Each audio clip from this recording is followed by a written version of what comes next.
The Rangers have a second straight AL West title in sight. Their magic number is at 5 with 9 to play. Their offense is one of the most feared in the majors. Here, the pitching has stepped up as their 19 shutouts leads the American League. Postseason play is around the corner, and the Rangers seem to be peaking at just the right time. Tonight, Texas invades the East Bay one last time, and the A's will be playing the role of spoiler. It's the A's and the Rangers. Game 1, next.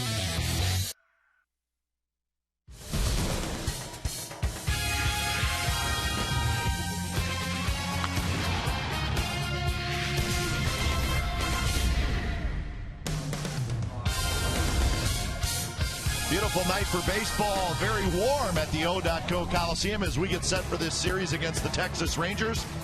Rich Harden's going to make the start tonight. He's looking for his 5th win of the year. And the A's are trying to play spoiler. The Rangers are trying to win the AL West. The first of 3, it's the final home series. Texas Rangers, Oakland A's, coming up on Comcast Sportsnet, California. Hi again, everybody. Welcome to Oakland A's Baseball. Along with Ray Fosse, I'm Glenn Kuiper. Magic number 5 for these Texas Rangers. And Ray, pitching's good for Texas, but I think you still think about their offense. And boy, Adrian Beltre, big contract, he has delivered. You can also add defense in there as well. He's a Gold Glove third baseman, but what he has done swinging the bat, we saw in Arlington when he hit his 300th home run. He's a power hitter. Remember last year he was in Boston, a free agent, and he signed with the Texas Rangers after he spurned the Athletics. They offered him a lot of money, but he decided to go to Texas where it's nice and warm and a hitter's park, and he's shown exactly why he went there with a 6-year contract for a lot of money. But Adrian Beltre, a complete player, even talking about him maybe going to the Hall of Fame. But I think Ron Washington very happy to have him at third base or sometimes designated hitter. Yeah, Beltre, 94 RBIs this year, and he missed almost 6 weeks due to injury. For the Athletics, Coco Crisp. He's a free agent. We'll see if he stays with the A's, but Ray, he's really had a nice season. Well, it's been great for him, not only playing defense, but we've really enjoyed him on the bases because he is a stolen base threat. And remember, for a while, the A's didn't steal bases. Coco Crisp, with 42, he gets great jumps, the head-first slide, and it's amazing what he has done considering he also has spent time on the disabled list. But he plays a great center field. He's great at the top of the batting order. He allows Jamal Weeks to steal if Jamal gets on base. So he's a complete player. And again, it'd be nice if he's back in center field for the Athletics. That way, we'll have to see what happens in the offseason. So it'll be Derek Holland, Rich Harden. That's your pitching matchup for game 1 of this 3-game series. And it's the final 3 home games of the season for the Athletics. We'll have lineups at first pitch when we come back to the Coliseum. It's the A's and the Rangers.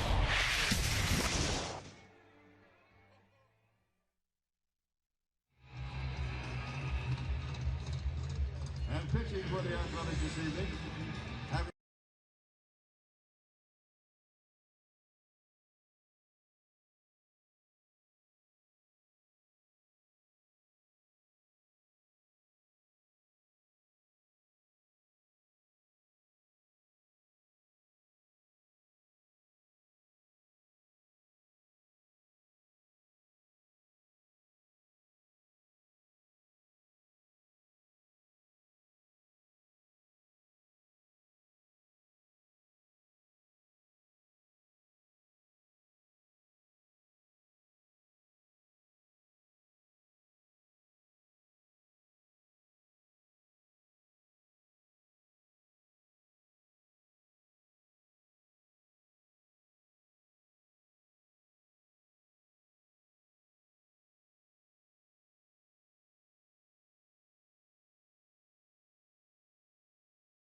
AT&T by 95.7 The Game, the Bay Area's only FM sports station, and by Toyota. Check out the great deals at your local Toyota dealer today. Well, the A's take the field, get set for game one of this three-game series. A's and the first place, Texas Rangers. So Rich Harden will pitch tonight for the Athletics, and the game time weather is brought to you by the Santa Cruz Beach Boardwalk. The admission-free boardwalk is open this weekend, a very warm 74 degrees, and it's actually starting to cool off a little bit. A hot day in the Bay Area. So as the evening goes on, it will cool off some, but it'll be a little bit warmer than normal, and it feels good. So that is Ian Kinsler. He and the Texas Rangers are closing in on the division title. We'll tell you just how close they are in just a moment. The lineup for Texas tonight looks like this: Kinsler, Andrus, Hamilton, Young, Beltre, Napoli, Murphy, Cruz, and Chavez. And Rich Harden on the mound for the Athletics. Remember, in his last start, he had 9 days in between starts, got some extra rest, and that was against the Angels. And tonight, he is facing the team that he played for last year, and he's made a couple here against them, and one of those came right before the All-Star break when Rich and the A's were shut out. He also had a game in Texas a little bit later. That was on the 14th of August, in which the Rangers won that game, a no decision for Rich Harden. Good fastball, good changeup. Let's see if they're both working tonight. Matsui, Crispin, Taylor outfield for the Athletics. Sizemore, Pennington, Weeks. Chris Carter gets the start tonight. Carter at first base. Kurt Suzuki does the catching for Harden. So Kinsler steps in. We're set to go. So Brandon Allen's going to get the night off as the A's facing the left-hander Derek Holland. First and second in right field. The right side, infield and outfield, rookies for the Athletics.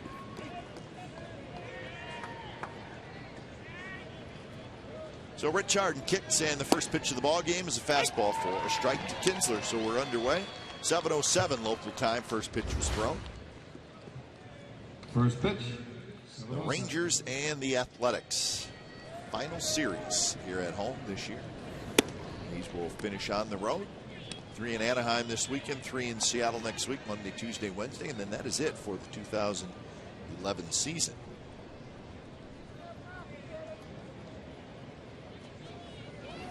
The Rangers are closing in on postseason. They have a magic number of 5.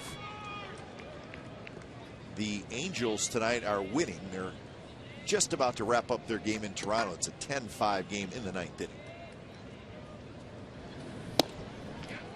2-2 the count.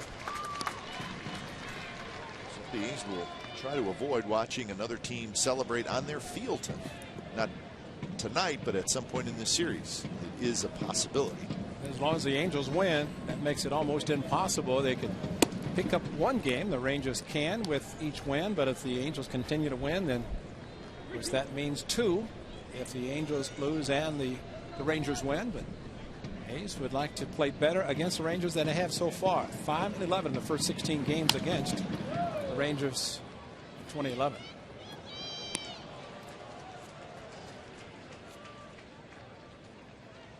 So Kinsler, Andrus, and Hamilton, the first 3 hitters for the Rangers. Beltre hitting in the 5th spot tonight.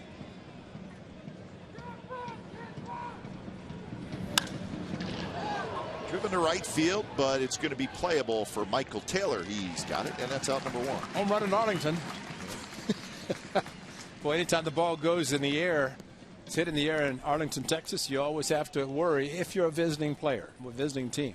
Batting in the second position, shortstop. But even though it's warm tonight, that ball seemed to be hit a little bit better than the result. Good to see Dallas Braden. And he will go out on the trip with the A's, so that'll be nice.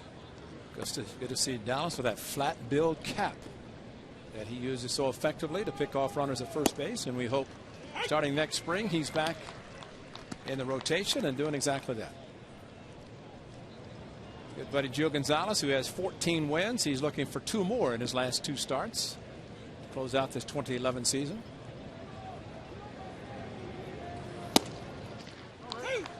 0-2 to Elvis Andrus, hitting .282 with 5 home runs and 60 runs batted in.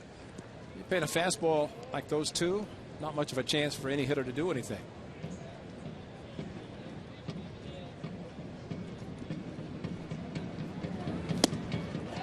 Swing and a miss on the changeup. 3 pitches. Elvis Andrus strikes out. The couple to Kinsler did not work. This one worked very nicely as it was close enough in the strike zone that Elvis Andrus had to do some swinging. And way out in front of the changeup in the vicinity of the strike zone for the first strikeout. So Hamilton steps in. .299 for Josh Hamilton with 23 homers and 91 RBIs.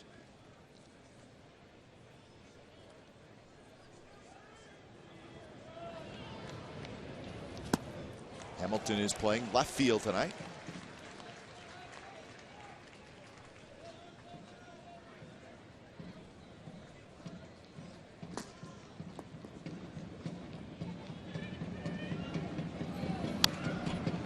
Fastball to hit, had a good swing, fouled it back. That was 95 miles an hour from Rich Harden. Well, the Angels are hoping for one thing that the Rangers are not, and that is to make the 3 games starting Monday in Anaheim between the Angels and the Rangers mean something.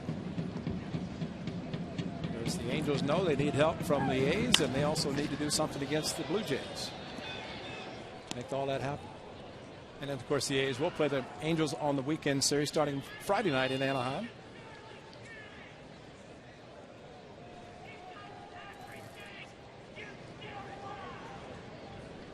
0-2 pitch to Hamilton, and he lays off. So a busy night around baseball with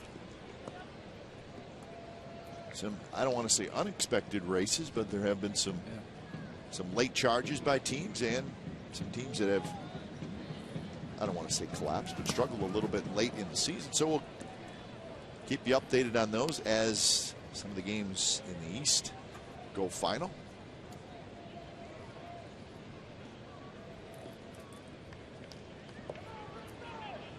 2-2 the count to Hamilton.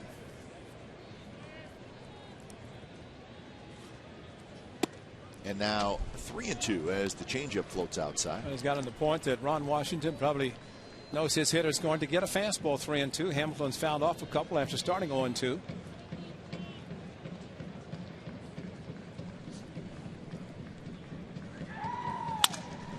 Soft line drive, right field, base hit.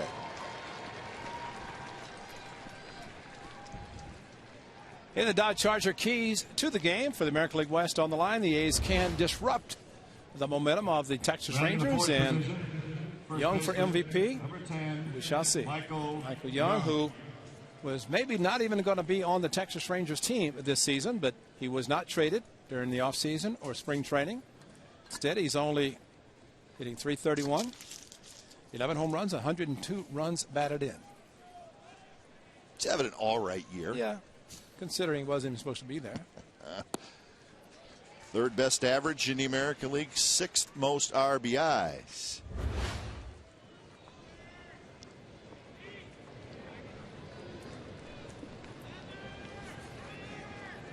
So 0-1 to Young. Good pitch there by Harden. 0-2. The Rangers are 88-65, and they're playing well down the stretch. They won 6 out of their last 7. And they're 39-36 on the road. 49-29 at home. They have a very fine home record. Shallow left field. Matsui's coming in, and he's going to play it on a hop. Hideki did not see it initially, and that's what cost him. I don't know that he knew how hard the ball had been hit. It was off the end of the bat, and he kind of hesitated, and that was just enough with the softly hit ball. Off the end of the bat, good changeup. It was down, but off the end of the bat, and that's the big swing by Michael Young. And Hideki Matsui, there you see him finally break, and just enough that he had to come up short on a ball that was probably catchable, but if you can't see it, you can't determine how hard it's hit, difficult to get to it. One more hit away from 200 for Michael Young. It would be his 6th season of that, so he'll get that. Right now, Harden trying to keep the Rangers off the board. Here's Beltre. We talked about Beltre in the opening of our show. 27 homers, 94 RBIs. And he was on the disabled list from July 22nd to September 1st. So the entire month of August and a week of July. And they knew they didn't have to hurry him back because Michael Young could play third. And that really makes it nice when you have a good enough hitting lineup that you can afford to take one of your main run producers out of the lineup. Let him take his time to get well. Nelson Cruz also DL because of hamstring injuries. He's DHing tonight. That one's driven to center field, and it's deep. And Coco's going to look up, and that is way out of here.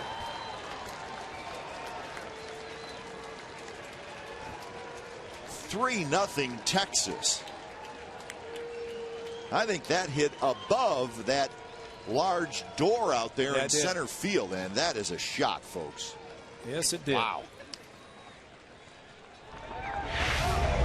Well, it was a fastball, and right in the hitting zone, it's like putting the ball on the tee. And there's no doubt. It just solid line drive, and the at bat was the Josh Hamilton at bat.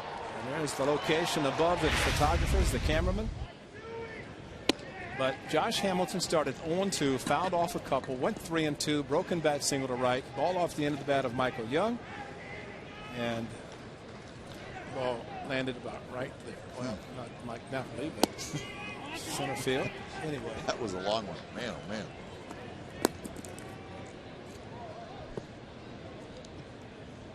So 28th home run for Beltre. He's now driven in 97 runs. Texas strikes early.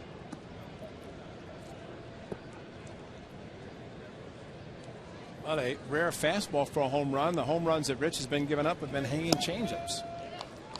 Changeups that kind of stayed in the middle of the plate, or even going back to the Robinson Cano Grand Slam, a changeup that acted like a slider coming into the swing, the wheelhouse of Robinson Cano, the first of 3 slams in the game.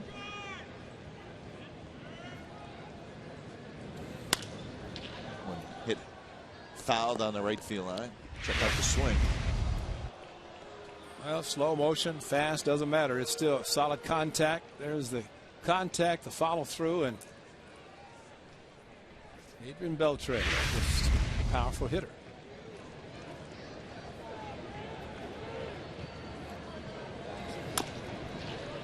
Off the foot of Napoli.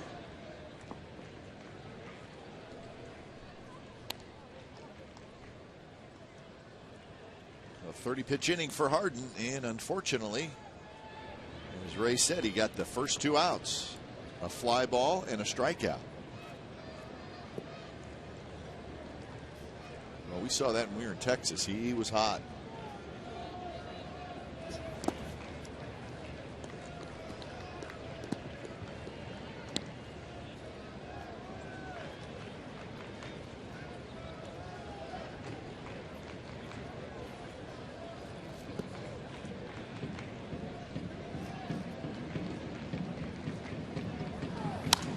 I think Beltre is a perfect example, Ray, and it happens with a lot of hitters. If you put a real good hitter in a really good lineup, he's probably going to be a great hitter. No doubt. You put a real good hitter in an average to bad lineup, he's going to drop down a little bit. And you saw that with him with the Seattle Mariners. Not a great lineup. His numbers were decent, but not huge numbers.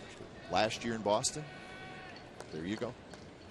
And now this year in a good lineup here in Texas, and he's putting up huge numbers. Well, it really should allow a good hitter to relax because pressure's not on him to do everything. In Seattle, maybe that was the case. Signed up to a long-term contract, a lot of money. He was supposed to produce, and sometimes he did, more times he didn't. But it wasn't really. You could pitch around him, pitch him carefully, and worry about the guy in the on-deck circle. But 10 pitches for the first 2 batters. Went 3-2 to Kinsler. Got him to hit a fly ball to right field, and then 3-pitch at bat for a strikeout with Elvis Andrus, and then 3, 4, 5, 6. And that man with the 3-run home run.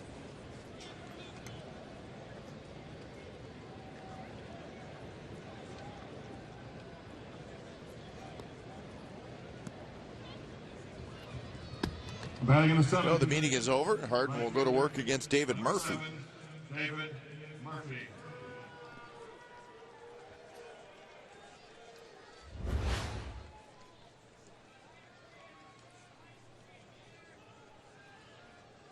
First pitch to Murphy is a strike in the inside corner. The Angels win their game 10-6. That's the final in Toronto.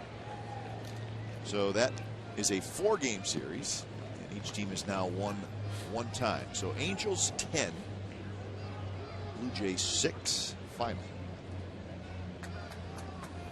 So with that, Angels now 4.5 back. So Texas can only knock off one number from their magic number. It's 5 right now. They would have to win to get it to 4.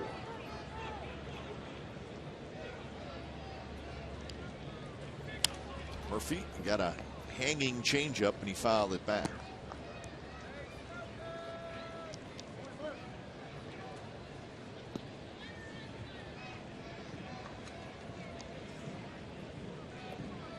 Pretty good game going on at Fenway.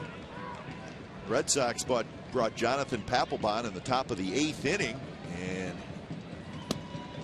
he squandered the lead, and the Orioles are leading the Red Sox. Murphy with a swing and a miss.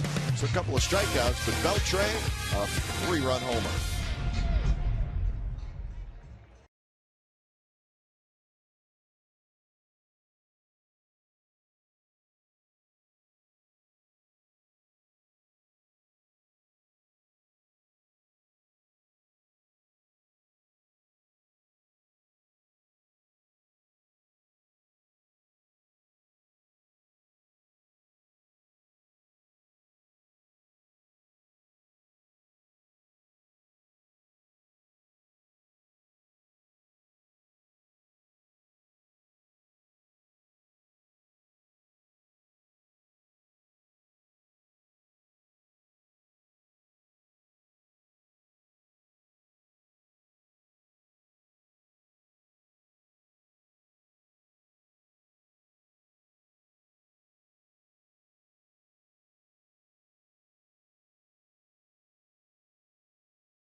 The A's lineup for tonight: Weeks, Chris Matsui, Willingham, Sizemore, Carter, Suzuki, Pennington, and Taylor.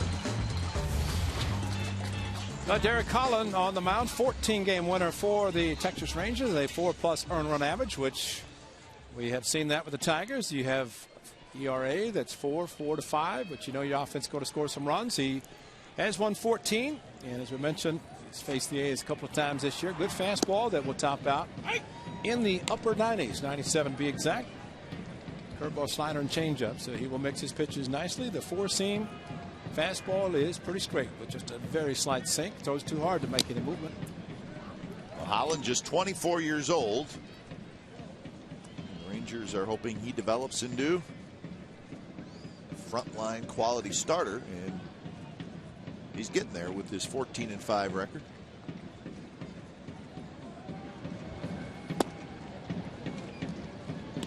When he's good, he's very good, and when he struggles, numbers take a beating, and it shows up with the fact that he's got 4 shutouts this year, and he's pitching well as of late. 7th of July, he did against the A's. 4-hit shutout. Soft line drive into the glove of Beltre, out number 1. Defensively for the Texas Rangers tonight, they have Hamilton in left, Eddie Chavez in center, Murphy in right. Beltre, Andrus, Kinsler, Young on the infield, and Mike Napoli is the catcher. So Michael Young getting the start at first base. Who knows? Maybe Ron Washington is thinking, right, listen, make it to the World Series. He may have to play some first base. Let's get him a start. Although I don't think Wash would think that far ahead, maybe, but you got to win the division first. The division series, league championship series, a bunch of series. So 2 outs here in the first inning. That'll bring up Hideki Matsui. Here's a Ford right choice, July 30th. Derek Holland blanks the Toronto Blue Jays as the 24-year-old lefty records his 3rd shutout in 5 starts. What a stretch he had. Youngest major league pitcher in 10 years to throw 3 shutouts within a single season span of 5 starts. The last was Mark Mulder back in 2001. So 3 shutouts in 5 starts. Not too shabby. James Shields with 4 shutouts this year as well. Cliff Lee leads the majors. He has 6.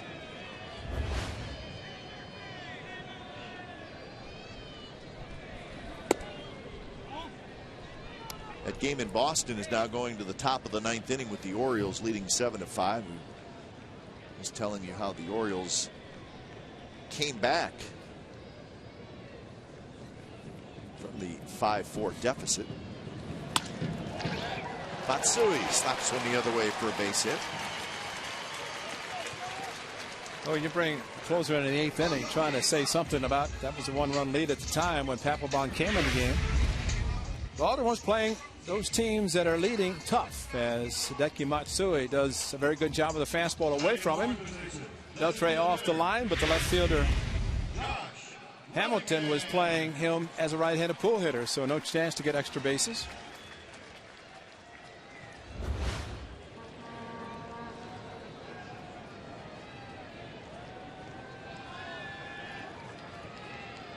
So here's Willingham. Takes down an inning. Willingham with 27 homers, 92 RBIs, and 5 of those 27 home runs have come against the Texas Rangers.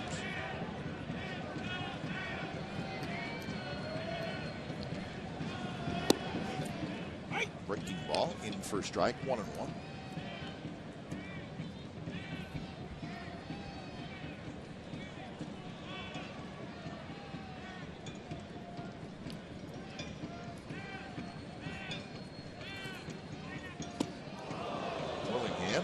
Able to get out of the way somehow.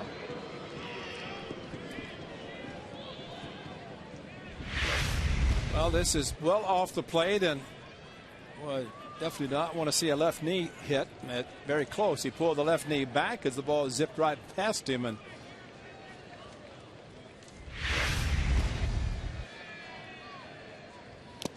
swing and a miss, 2-2.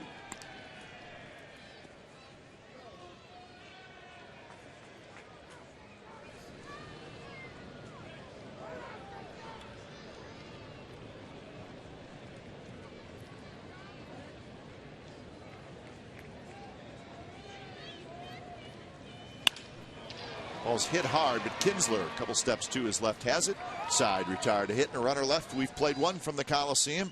Rangers 3 and the A's nothing.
Eat Fresh Ask Glenn and Ray question.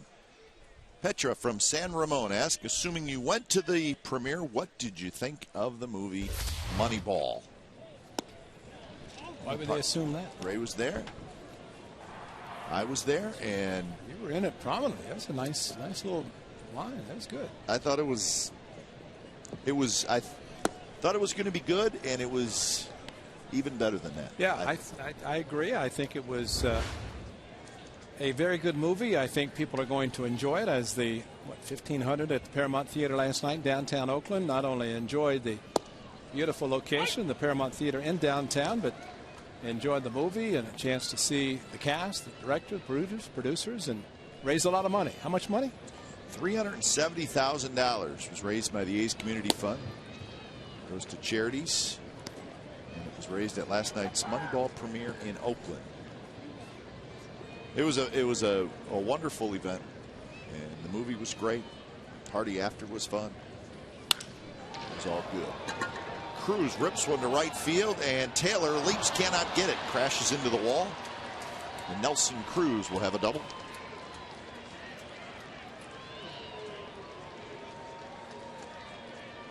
Well, ball slicing away from Michael Taylor, but looked like as he got back to the ball, had a chance to catch it, and just came up a little bit short right there. Is maybe looked to see how close he was to the wall when he went right there, jumped, but still several feet from the wall. You hit the warning track, you have 3 steps. For him, maybe 2 with his height.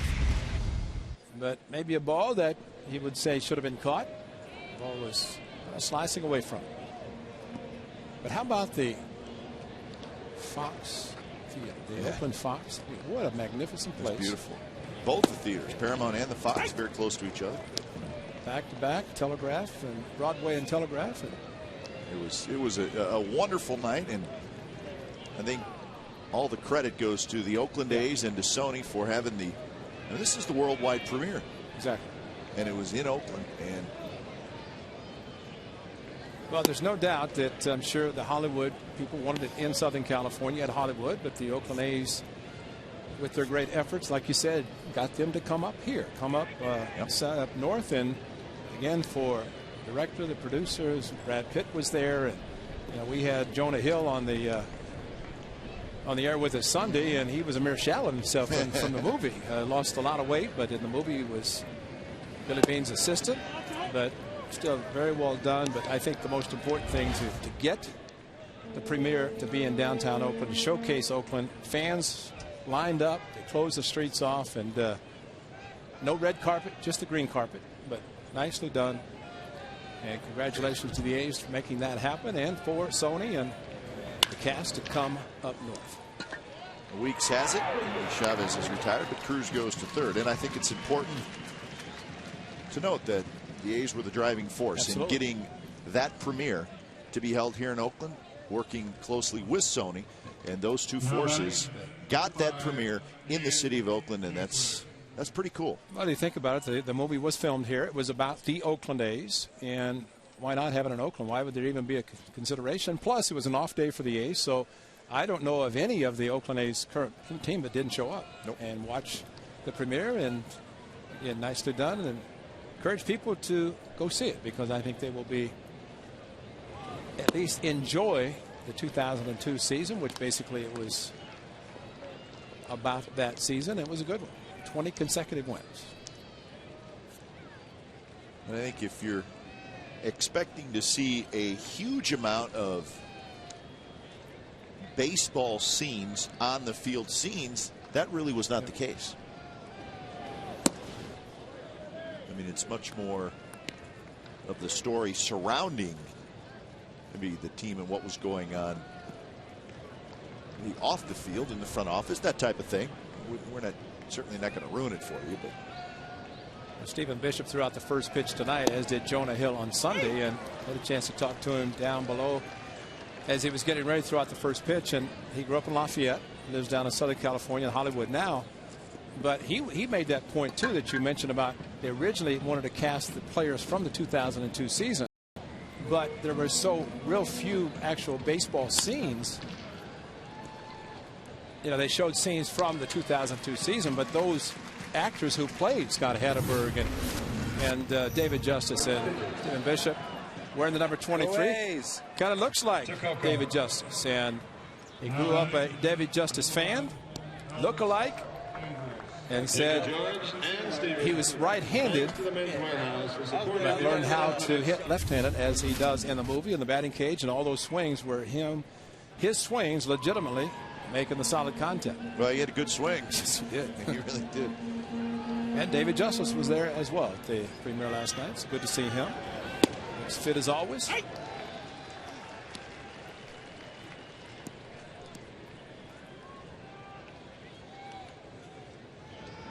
0-1 the count to Elvis Andrus. Rich Harden a chance to get out of this inning without any damage done.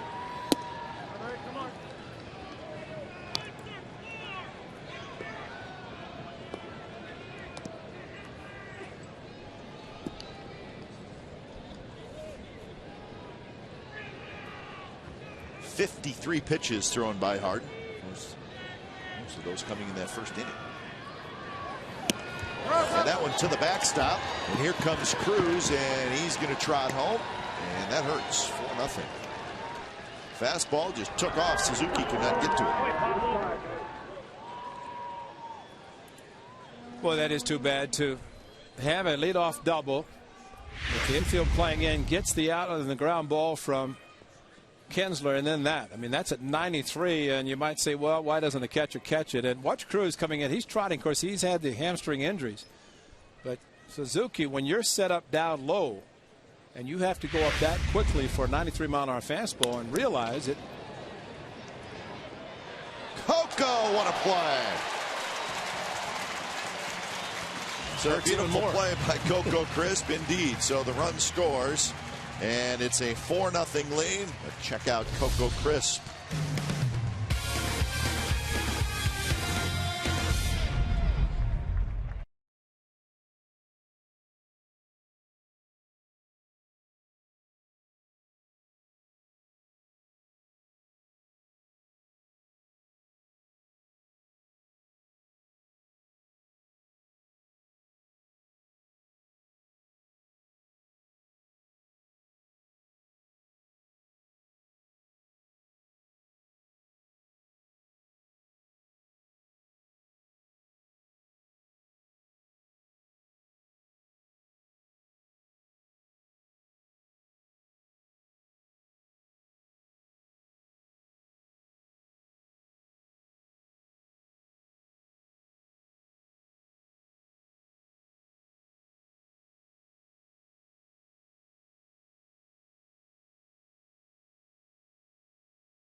For the Athletics, but it's early.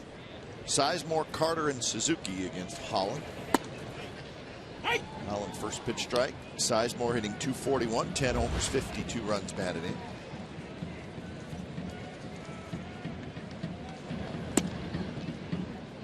That game at Fenway is to the bottom of the ninth with the Orioles leading 7-5. Now the other game of interest in that AL wild card, the Rays lost. Yankees 5, Tampa Bay nothing. So Boston, if they could come back, they would be able to add it to their 2-game lead, but they are trailing. On the road for the Tampa Bay Rays, although they're in that upward spiral, they still have to play the Yankees 7 times. Yes, 6 more, and tomorrow's going to be a big day because the Yankees and the Rays play a doubleheader. That's right. A big day as far as that wild card race goes.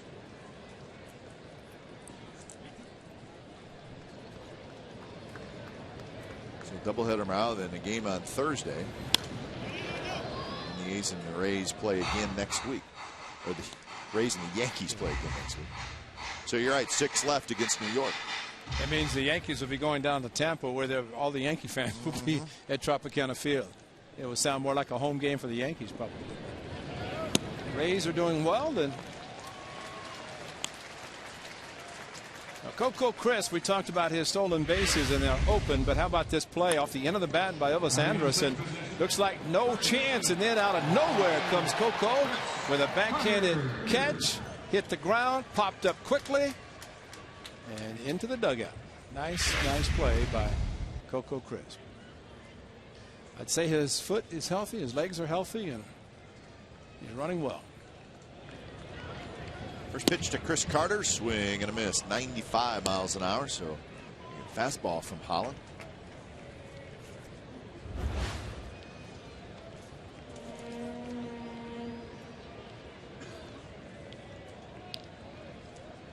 th start for Chris Carter in the big leagues. And he's quickly behind 0-2.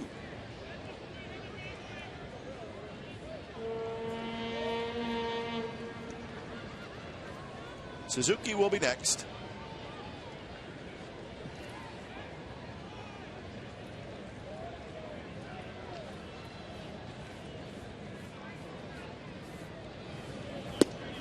The A's are 69 and 84.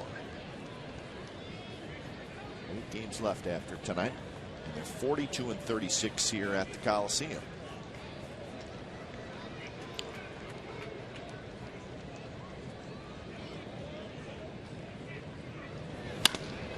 Big chopper toward Andrus. He'll flip to second for one, and that's a double play. The 2012 A's ticket plans are now on sale. By securing an A's ticket plan, you're guaranteed to lock in discounted rates on the best seats for all the biggest games. Next year's schedule is highlighted by the annual Babe Ruth Series, as well as 2 visits each from the Yankees and the Red Sox. Lock in and save today. For more information, call 510-638-4627 or visit oaklandathletics.com/2012. And we talked about the schedule. It is excellent for the A's, with those teams coming in, and Yankees and Red Sox, of course the Giants in the weekend series. Just a great looking schedule at this point for the Athletics in 2012.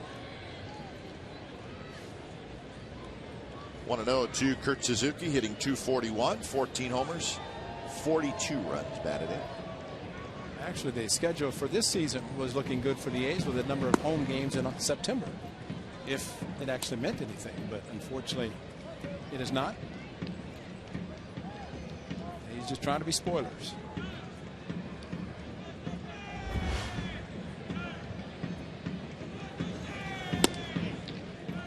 Fastball called a strike, 2-1 count.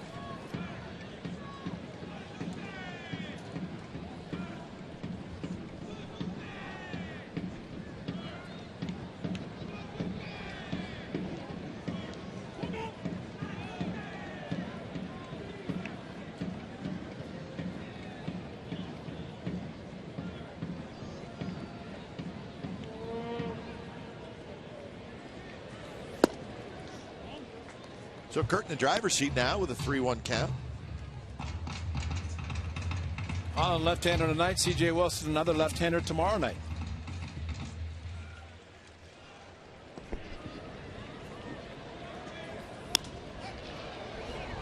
Shallow center field. Kitzler gets out there, and he's got it side retired. So double play helps out Holland, and we are headed to the third. 4-0 Texas.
California is brought to you by Roaring Camp Railroads. Whether it's the steam train through the Redwood Forest or the beach train to Santa Cruz, Roaring Camp is the ride of a lifetime. RoaringCamp.com.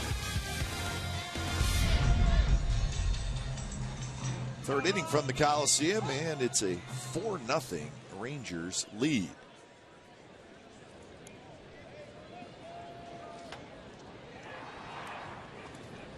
Hamilton, Young, Beltre. So it is the heart of the Rangers lineup. And that's a shot right center field. Taylor on the move, not going to get it. And Hamilton's going to cruise into second with a double. That was a shot. So that is the 5th hit, and just like that, the Rangers are right back at it. Got another changeup left up in the zone, and Hamilton jumping on the first pitch. It didn't do anything. Got the leg kick, bat waggle, and right center field with a hard shot.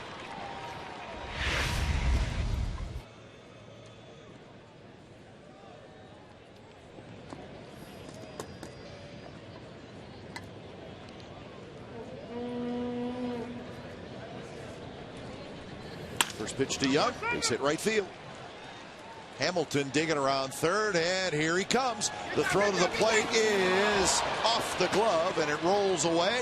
Young goes to second, and it's 5-0 Texas. So Hamilton scores. See what the ball hit that helped the ball kick away, but it's going to be an RBI for Young. Going to the opposite field. Another pitch that was left up in the zone. And a good throw, short hop, and hit the umpire. Like it hit the umpire's shin guard off the glove, the catcher's mitt, and bang off the right thigh of Todd Tichenor. Actually, as hard as the ball was hit, normally you might be thinking that Josh Hamilton would not be sent, but strong throw by Michael Taylor, and he's going to get the air for the ball getting away from Kurt Suzuki. So Godfrey gets up as Harden getting knocked around here. Hard to pitch up in the zone and get away with it. It's interesting, Ray. I was watching Dave Anderson, the third base coach, and I didn't see him do anything. There he is. Now watch. See if he gives him a signal. And he's got to give him something, right? I mean, good point. Of course, it was Anderson and Hamilton that had the incident with when Hamilton injured himself going for a ball. But I think on that one, maybe because the ball was hit so hard that he was going to be held up. But you're right, nothing was given, no sign was given. You're just usually they do something. Yeah.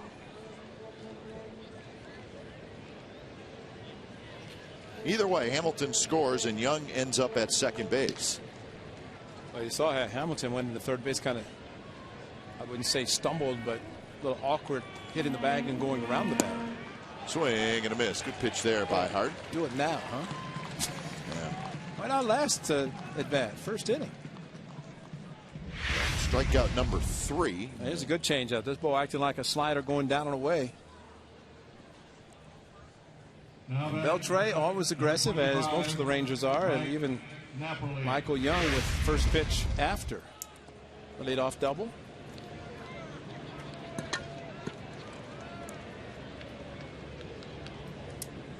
So here is Napoli. It's a shot center field. That's a base hit. Here comes Michael Young. He's going to score. It's 6-0 Texas. So the location of the fastball high. Up in the zone again, and these guys are aggressive. Now batting, number 7, 90-mile-an-hour fastball, and Mike Napoli got on top of it with his kind of uppercut swing, but hit on top of the ball and drove it into center field.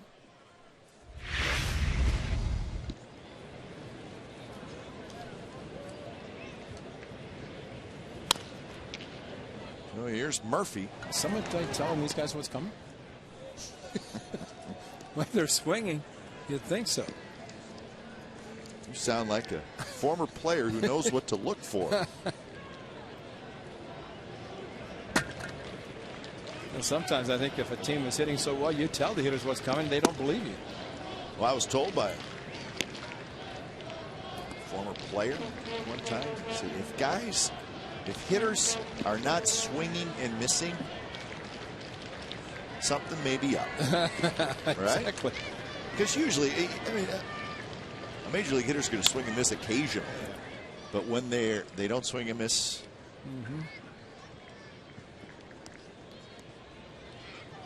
On top of balls being ripped all over the yard.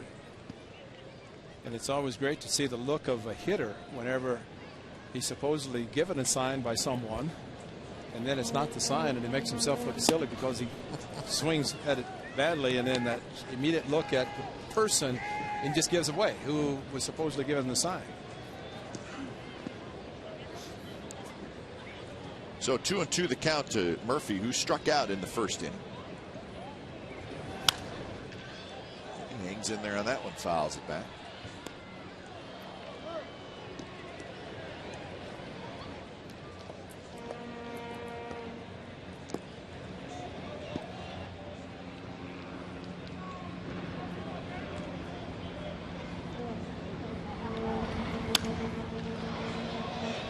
Good battle here. Murphy hanging in there against Harden.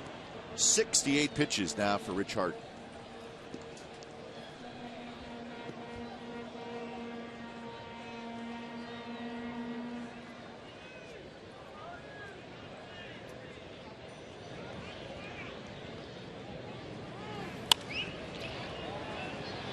Pennington getting back. Now he's under it, and he's got it, and that's the second out.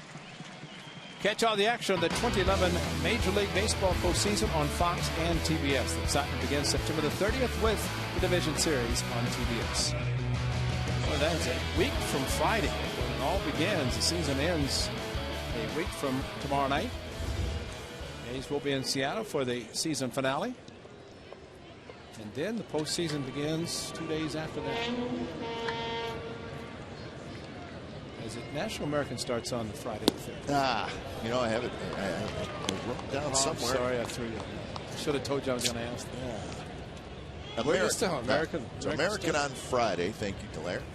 American starts on Friday. The National League starts on Saturday. Cruz lofts one to right center.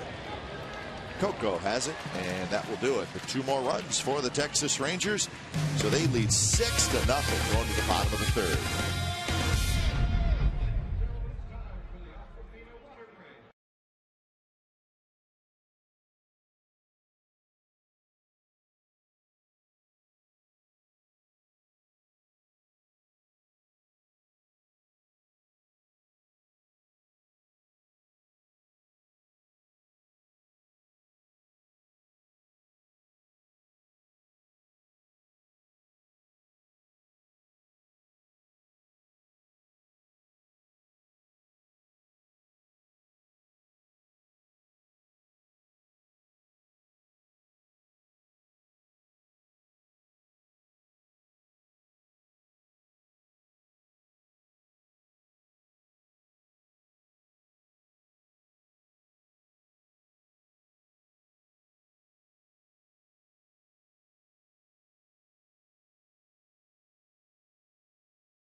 Pleased to be joined in the booth by George Zimmer, Men's Warehouse. It's not like we don't know that, right? It's a pleasure to be here. How are you, George? Good to see you. It's good to see you guys, and it's great to be part of this great tradition here with Moneyball having launched last night. Big night. Well, you've got a jersey that was presented to you tonight on the field, and on the back of it, it says, "I guarantee it," which is a phrase coined by the great George Zimmer. 25 years of, there it is, folks. That's an authentic A's jersey, and just right on cue, George stands up. It's like you've done this before, right? That's right. Just trying to figure out what game I can play where I can wear this. Anything, anytime. Just wear it in the store. Yeah, you got that clothing business. You can wear whatever you want. Man. Looks good. 25 years of Oakland A's baseball, right? How did it start? It started with Andy Dolich was here, and he wasn't the president. I think he was just like the sales manager. VP of Business Operations for the Haas family. Did a very good job. And I was living in Oakland, and I've always loved baseball, and the rest is history. 25 years later. Teams had a nice run, too, considering we, as we learned last night, we don't spend too much money on our salaries. No. Well, that's why they have you, George. If I had known that, I'd have spent more money here. You know what I mean? That's what it was all about. So what did you think of the movie? I liked the movie, and what I particularly noted was that the women really liked it. I'm not sure it was just Brad Pitt. I was worried that the women would not like it because it was a sports story, but my wife and all the women we were with loved it.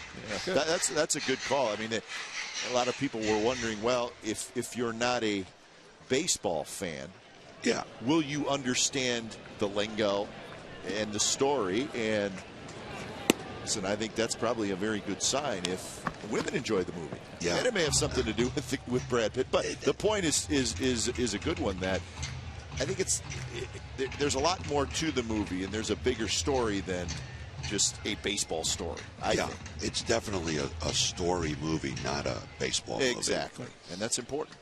Well, we were talking earlier about the Paramount Theater where the premiere was shown, and the Fox where the after showing party was. Those you've been here, you've obviously been to those venues. What did you think about that whole atmosphere, especially in downtown Oakland? Well, I think it's fantastic. I've lived in Oakland for almost 30 years, and we could use more events at those two facilities. The facilities are as nice as anything in Northern California, and we just don't get enough action. People still have all these odd feelings about coming into Oakland, and it's ridiculous for the most part. Exactly. Well, I think last night showed it too, because it was a beautiful night, and the folks came out, even those who did not attend the movie or the after party, because they were lined up on the streets. And I mean, it was like the parade in the 70s when we had it here, and unfortunately couldn't have it in '89, the World Championship, but in the 70s definitely in downtown Oakland, the parades, 3 consecutive seasons winning the World Series. So those were fun times, and it kind of revived it last night. Yeah, it made us all proud of Oakland. Everybody was dressed really well, and it was a classy night. Well, it's a lot better, too, that having it here than flying down to Los Angeles and having the premiere there, right?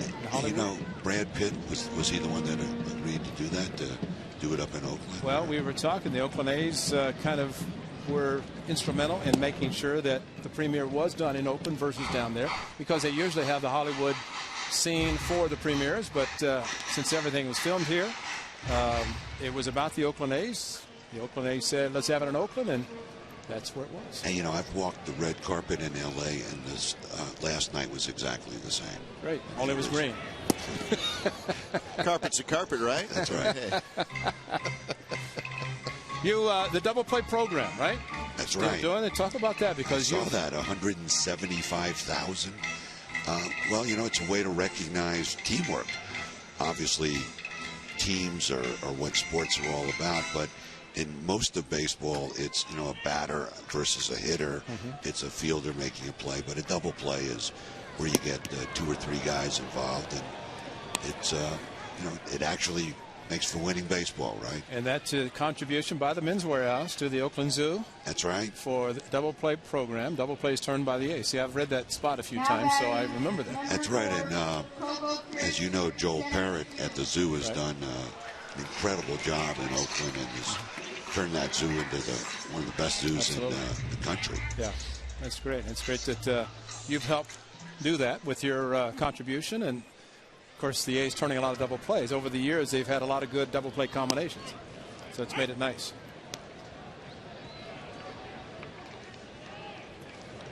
So where's Mark Ellis playing now? It's Colorado. Jamal Weeks is going to be here a long time. He'll be turning some double plays. He and Cliff Pennington will probably get in your pocket quite a bit because they will be turning a lot of double plays in the future, and they've done it this season. 1,200 stores, the Men's Warehouse? 1,200 stores. And I was told at Christmas time you would travel to all the stores, but it's no way, right? No, I do travel in November and December around the country, but I see about 50 of our stores, and I've given up trying to see them all. It's not going to happen. But that plane would be all over the place, right? But I'll tell you what I do that is a lot of fun is I put on my tuxedo this winter. It'll be 17 times, and I host 17 company black tie holiday parties. Great. That's great. And that's why I'm still working. It's too much fun to stop. George, thanks for stopping. We appreciate it. You bet. Great to see you. Now, you got to guarantee some wins. Don't just sit up here and not guarantee something. Okay, I'm going to guarantee that the A's are going to have a better season in 2012. I guarantee it. Beautiful.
AT&T, who was the first player in Rangers history to have 200 hits, 40 doubles, and 100 RBIs in a season.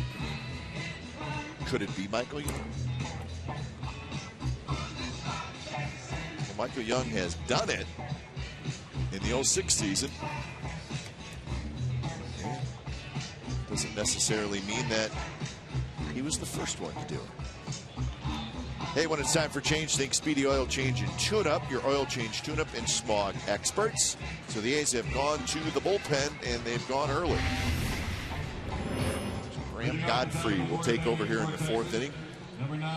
Not a good start for Rich Harden. No, he just got too many pitches left up, and when that happens, that's a danger for any pitcher. Whether you throw 100 miles an hour or not, hitters can hit the pitch. And so Graham Godfrey, who got an opportunity to come to the big leagues, make some starts, pitched well, and it was more of a numbers game than anything, but he got a chance to show that he can pitch at this level, and here he comes in a relief in the third or make it the fourth inning. Facing Endy Chavez, Ian Kinsler, and Elvis Andrus here in the fourth inning. Texas scored 3 in the first, 1 in the second, 2 in the third. There's another hit. Endy Chavez slaps one to left field. That's the 8th hit in the game. Hey!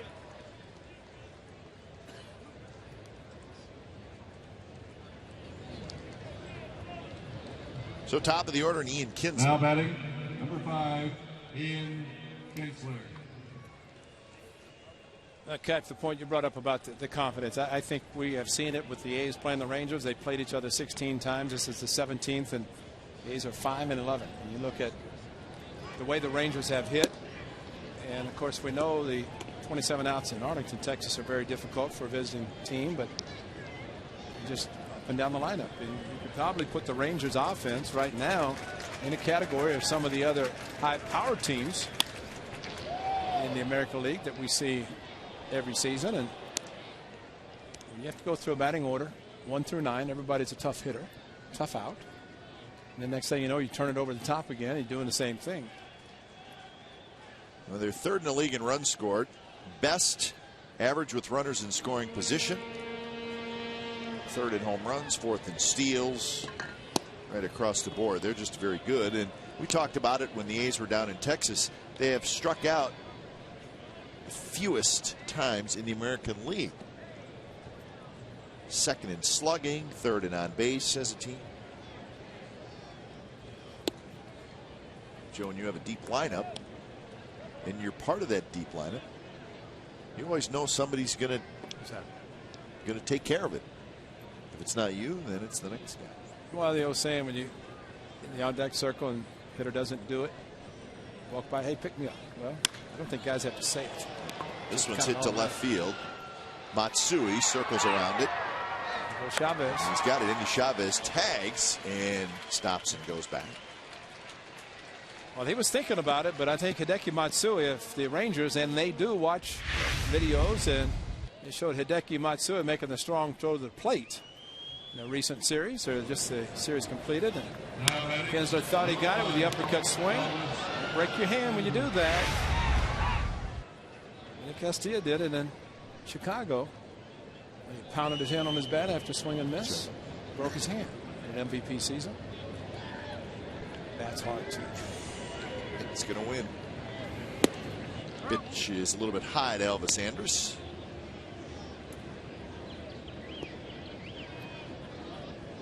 Andrus 0 for 2, a strikeout, and he was robbed of a hit by Coco Crisp.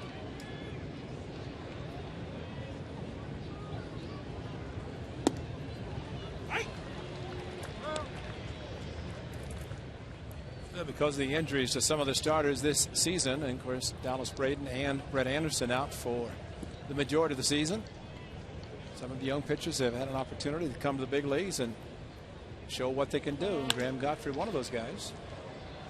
Brandon McCarthy's had a spectacular season. Edmond Moscoso. So it's always want to try to win as a team and go to postseason, but otherwise you get an opportunity to show what you can do. Take advantage of it.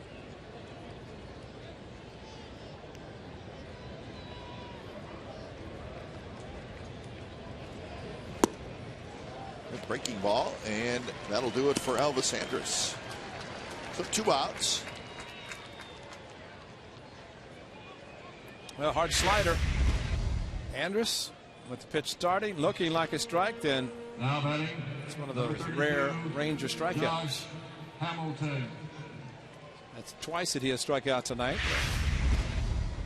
You beat your bat on your helmet. Or you hurt a teammate when you try to throw a bat in the bat rack and it bounces back at you like a boomerang. That's the worst there. When you hurt somebody else, when you're frustrated and you're injuring another player, or they don't like that. No.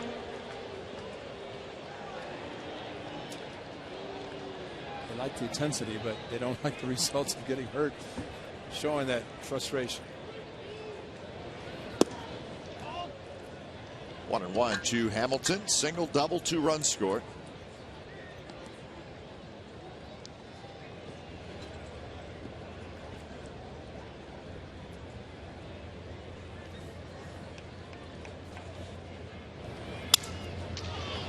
Broken bat, a looper, but it's foul. Hamilton immediately gets a new bat.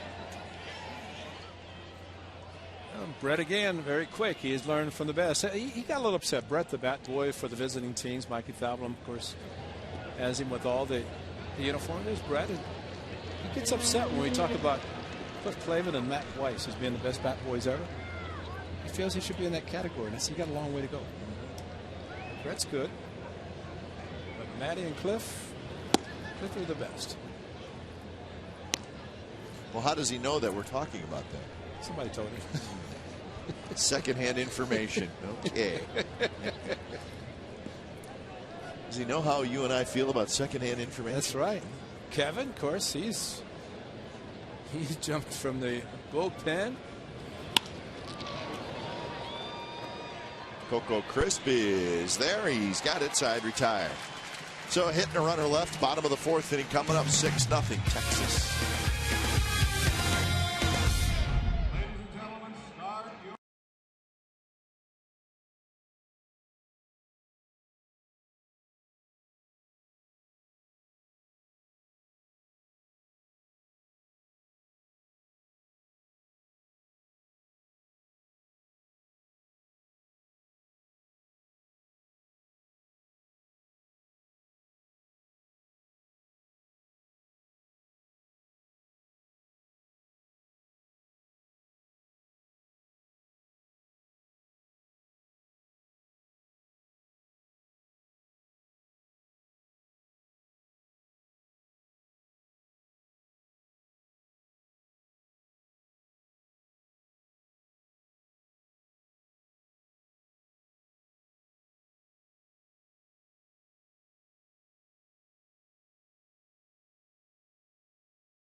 Comcast Sportsnet want to celebrate by giving away 5 family 4-packs of tickets to our loyal fans. That's 5 family 4-packs.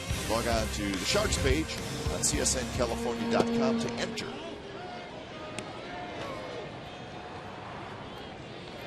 Six to nothing. The Rangers leading the A's behind Derek Holland. He'll face Matsui, Willingham, and Seisman.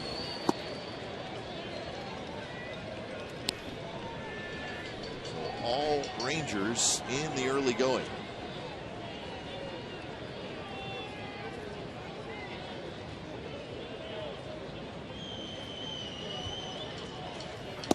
Matsui had a base hit. He hit one past Beltre into left field. That was in the first inning.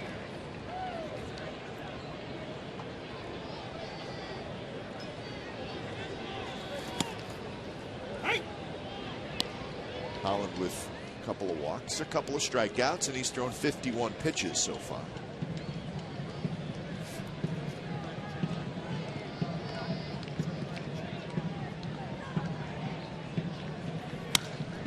That one's drilled to left field. Hamilton's going back, and he's near the wall. He reaches up and he makes the catch. That was all Hideki Matsui, and unfortunately a line drive, but Hamilton plays very well in left field. And 3-0 to 3-1, and the 3-1 fastball, kind of a slicing drive, did not get enough elevation, unfortunately, and kept it in the park.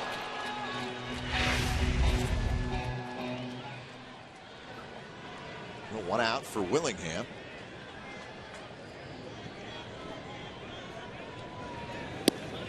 First pitch is in for a strike.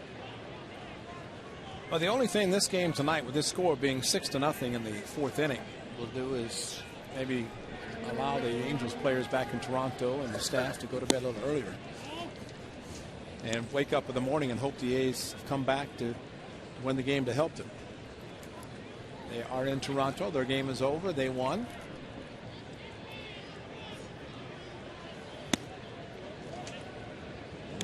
be in Toronto for 2 more games, and the Thursday game is a night game in Toronto. How about that? So they will arrive back in Los Angeles very late. Did you say that's the Blue Jays' final home game? I think it is, yeah. So they go to the night game, as the Mariners are next week, and that's the oddity of finishing a season during the week. The end of the season, it's on a Wednesday. So teams are, as the A's will Thursday, play their final home game, but it would accommodate the Rangers by playing a day game. So the 3-1 pitch is very high.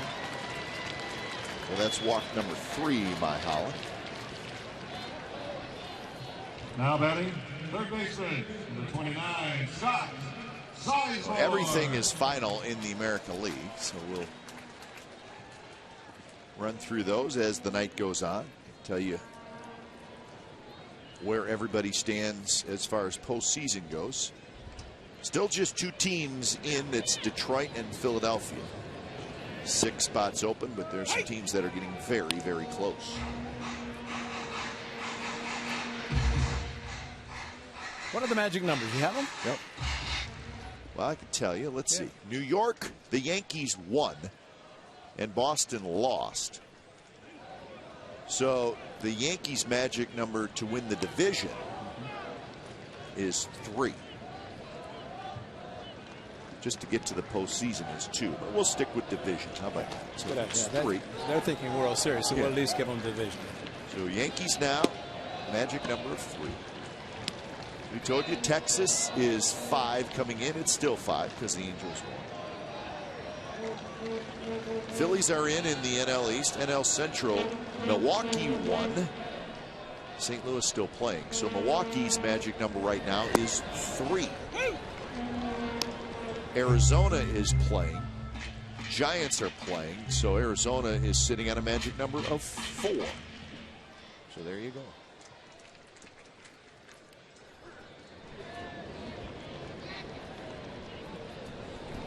Sizemore, big swing and a miss. So strikeout number 3. And here's our true story brought to you by McDonald's on this date, 2010. Chris Carter, here it is. First major league hit. It was off Scott Lineberg. He snapped an 0 for 33 hitless streak to start his major league career. He was a happy guy. He was 2 at-bats shy of tying Vic Harris of the Rangers, who went 0 for 35 back in 1972. Remember Vic Harris, right? Yeah. He doesn't want to remember it, but we remember him. Yeah, but Chris Carter came up and went 0 for 33 and went back to AAA. Came back, had a good September, early October, because the season finished on the 3rd of October last year.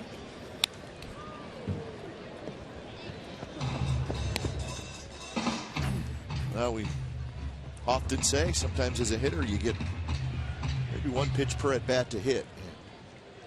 Carter may have just got his. He got a fastball, 95, but out over the plate, and he fouled it back. So now he's behind in the count 0-2. He hit into a 6-4-3 double play in the 2nd inning. Shallow right where Murphy trots in.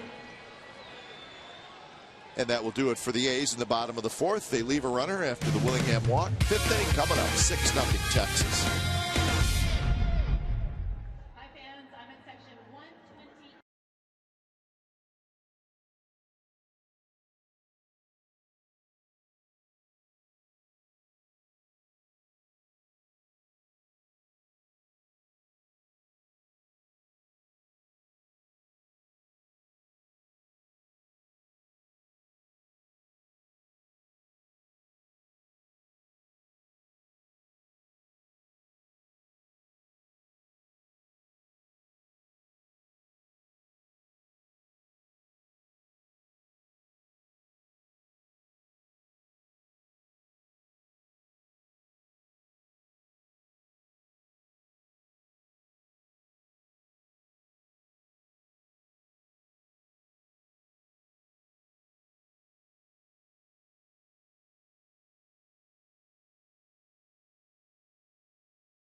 Here's our AT&T trivia answer. Who was the first player in Rangers history to have 200 hits, 40 doubles, 100 RBIs in a season?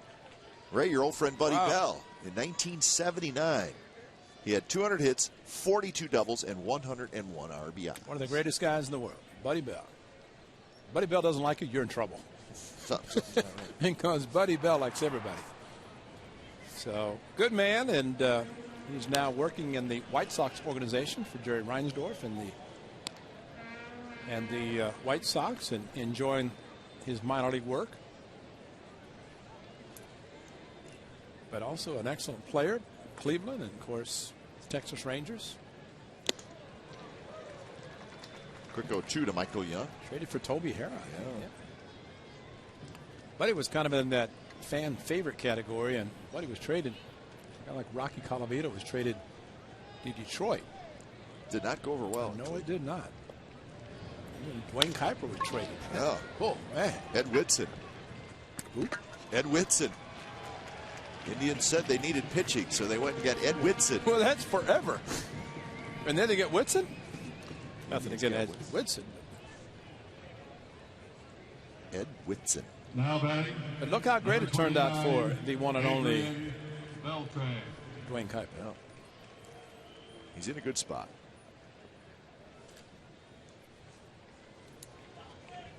That good spot is Danville, California. Right now, Los Angeles. Toward right field. That's routine for Michael Taylor. 2 outs. But, you know, Buddy Bell, he was a good player with the Indians, but his game went up a notch when he went to Texas. I mean, he became a great player with the Rangers.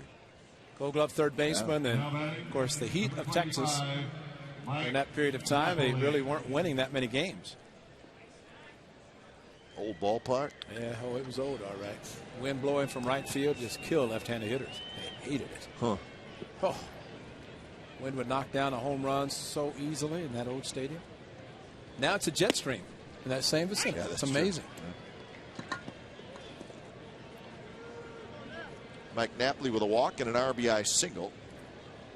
Well, the people in Arlington proved one thing. You can take a AA stadium, turn it into a major league stadium. You can try. You can try. I mean, yeah, it's they added seats and all those things, but still, it was bad.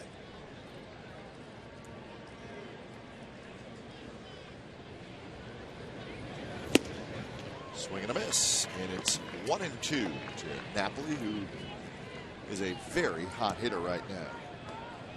He got 13 hits in his last 23 at bats. Boy, what a year he's having.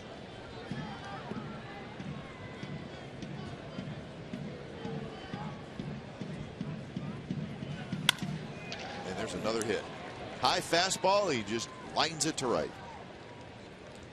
Well, he's always aggressive, and you make a mistake, and again, getting the pitch up to anybody, but especially Napoli, he's got the aggressive swing, and anything close, he's going to try to make contact, and when he does, it's usually hit very hard, as this mistake was. So what do you think if you would have went up to Ron Washington in spring training and said, Wash, late in the year, Mike Napoli's going to be hitting .320 with 26 home runs. Think he would have been thrilled? Well, just look at another thing, too. Let's assume that Michael Young, who was unhappy, was actually traded. And so you take 102 runs batted in and 11 home runs and 26 home runs from Napoli, 67. So you got a total of about 170 runs batted in and 40 or 30, 38 home runs not in your lineup. So a good trade and a good trade not made. Exactly. Get Napoli, keep Young. Hit pretty well to left field. Matsui's going back. He's near the wall, and it's off his glove. Lands right at his feet, and Napoli will stop at third. The ball trickles away from Pennington, but Napoli had stopped. So second and third, 2 outs. Well, Hideki Matsui made a very good play. He turned his back to the infield, ran hard, and actually got back near the warning track on the wall and turned around. The ball was there, but he could not put it in his glove cleanly. But a very good job there, and just off his glove, but kept it right at the base, got it back in quickly. And just as he reached up, the ball off the edge, the thumb part of his outfielder's mitt, but he could see in running back how close he was to the wall. And at this point, with 2 outs, a good play to get the ball back in to keep Napoli at second base, actually third base.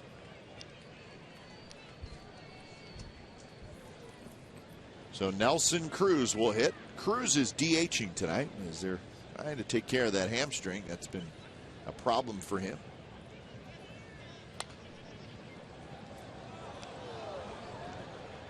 It's interesting with Cruz DHing, but hitting in the 8th spot. Point. That's because he's usually hitting right behind Beltre. Like you said, Napoli, Chris Cruz with 28 home runs and 84 driven in. So pick your poison whether you want to hit. And see a guy hitting 8th with those kind of numbers. Not too bad. Cruz has put up big numbers last year. 318, 22, and 78. 33 homers, 76 RBIs before that.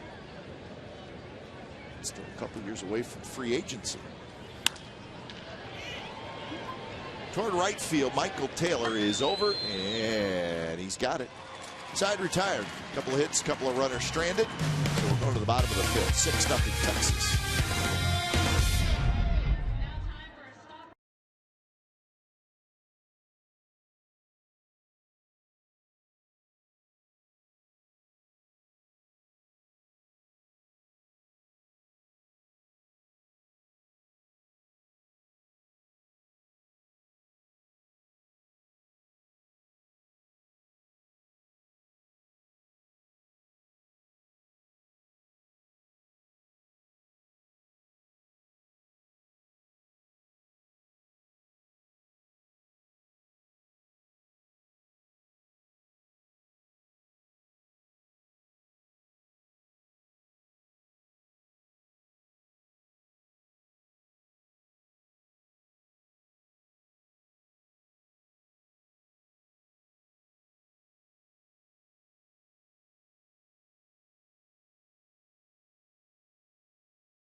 California is brought to you by Cache Creek's Money Tree. Win $500 cash every hour from noon until 11 p.m. Visit CacheCreek.com for details.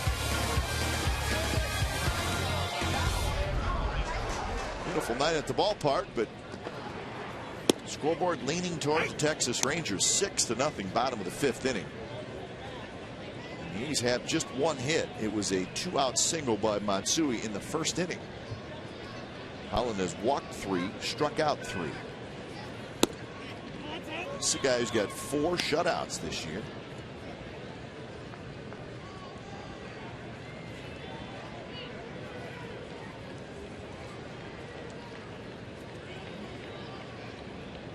Remember, we have talked about the Rangers, all 5 in the rotation, double figures in wins. Pitched a lot of innings.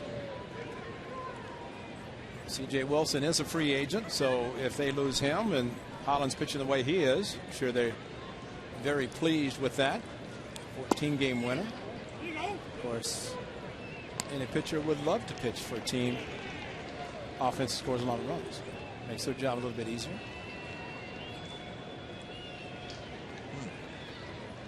5 with 13 wins for the Texas Rangers. Who are they, you say? Harrison, Holland, Lewis, Agondo, and Wilson. That's the man who's running it, Mike Maddox. He's got a older brother who's not as well known, but Mike Maddox, the pitching coach for the Rangers, has done a very good job. It's Nolan Ryan, the CEO, president, brought him from Milwaukee.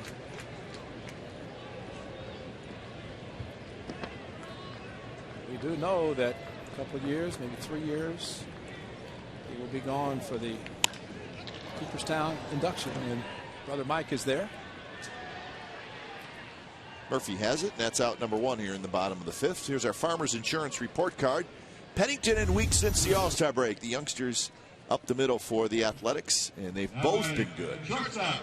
Second half. And those are all offensive numbers, Ray, but I think maybe the most important thing of all is just the volume of games they've been able to play together defensively, and that's going to help them a lot going into next year. Well, if you think about Jamal Weeks joining the club in early June, Cliff Pennington, of course, was there working with Mark Ellis. And then all of a sudden, Jamal comes in, Ellis is gone, and they have to learn how to work together, although they spent time during spring training. But it's much different when you're in the heat of the season and you've got a new double play partner and you're trying to work all these things out, and just know during spring training how much better that's going to be to have all that time to work together. And you're going to see a lot fewer errors, more great plays made by not only the double play combination, but everybody defensively on this team. Is hitting. We know he can do that. Well, off-speed pitch and a good one, and Pennington strikes out. So that is the 4th strikeout for Holland. Now batting. Well, he's got a good fastball, and then just pulls the string there on the changeup, and a good pitch.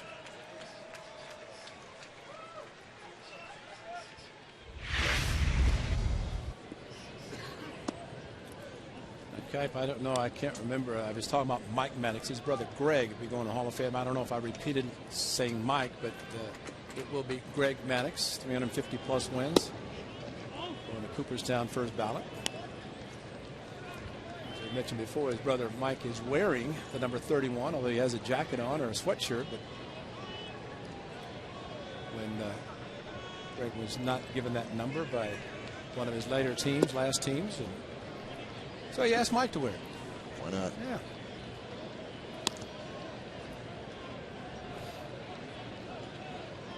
Three 3-0 to Michael Taylor, who walked in the 3rd inning.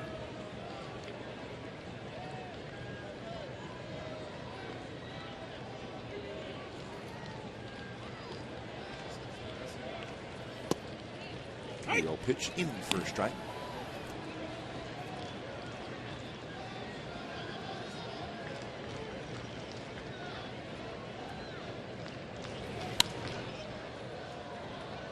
Holland went right back with the fastball, 95 miles an hour on 3-1.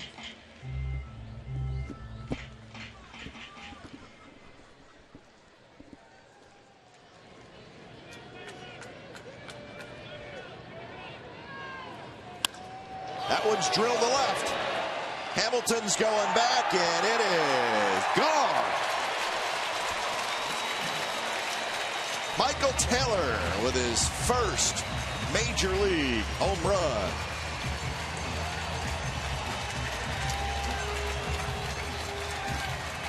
Also gets an RBI. So what does that do? That makes it even better. A 3-2 changeup from one Derek Holland, who has a 97-mile-an-hour fastball, pulled the string on an 83-mile-an-hour changeup, and Michael Taylor, congratulations. That was a thing of beauty. No shutout for Derek Holland, and maybe that's the beginning of something good for Michael Taylor in particular. But from the athletic standpoint tonight, one of the Twin Towers, and he and Chris Carter, of course, in spring training, the two of them showed up, and both of them tall, big, strong, and just hope that continues. That was a thing of beauty.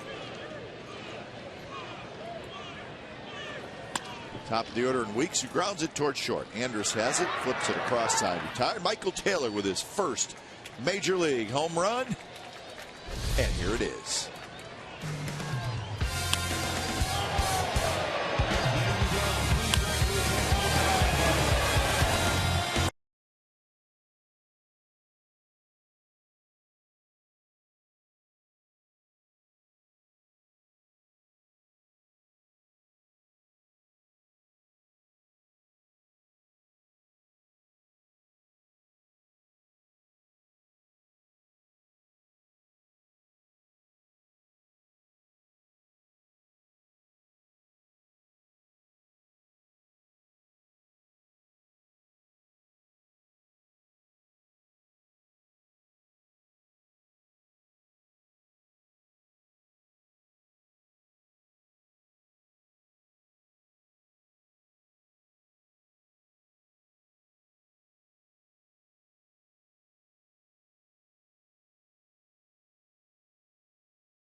Wednesdays tomorrow.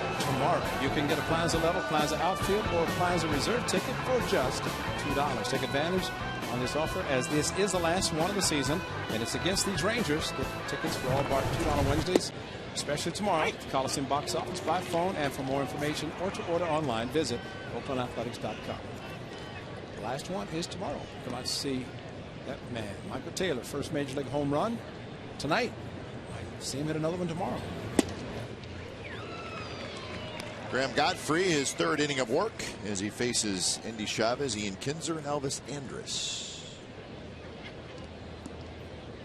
0-2 to Endy Chavez, who singled in the fourth, grounded out in the second, hitting in the ninth spot. That one bounced off Godfrey's glove. Weeks charges, and Endy Chavez is going to have an infield hit. That is the 11th hit for Texas.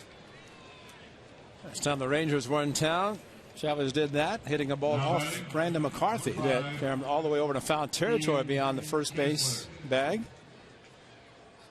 Brandon didn't miss a start, continues to pitch extremely well. That's when Godfrey didn't know how hard the ball was hit, put the glove up.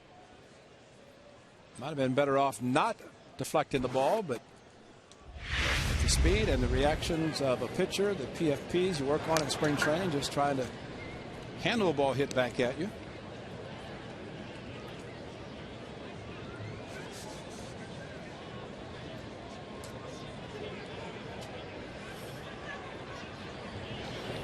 Kinsler takes a strike. Kinsler's 0 for 3. He's got just 4 hits in his last 29 at bats.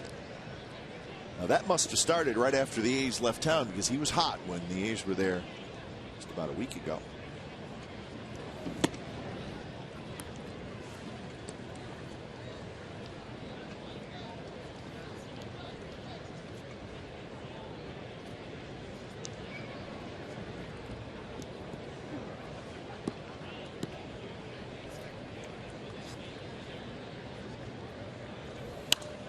Big swing, foul back. Godfrey's in that category we've talked about with certain pitchers. The little sneaky fastball, his delivery where he hides the ball very well. And then as a hitter, all of a sudden it's on top of it.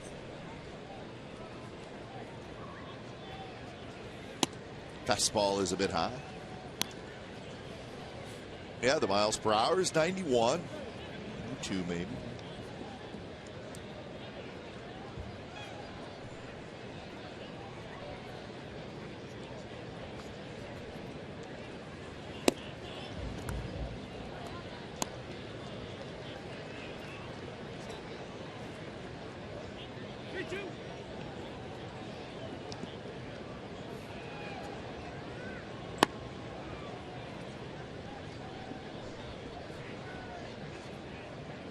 Payoff pitch. Endy Chavez takes off, and it's fouled straight back. Kinzer had a good swing.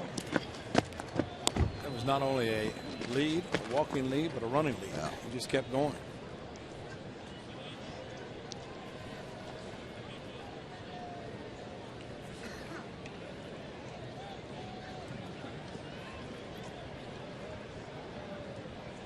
We'll do it again. Endy Chavez will get back to first this time.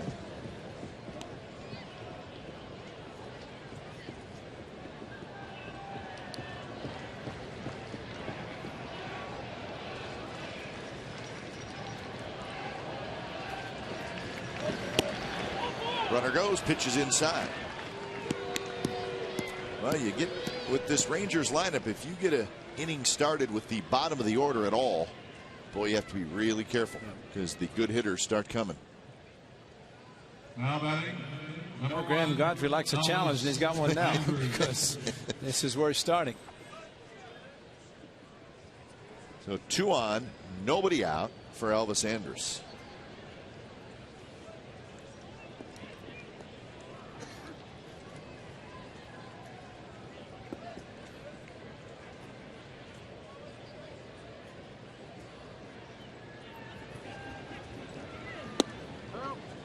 Ball is high.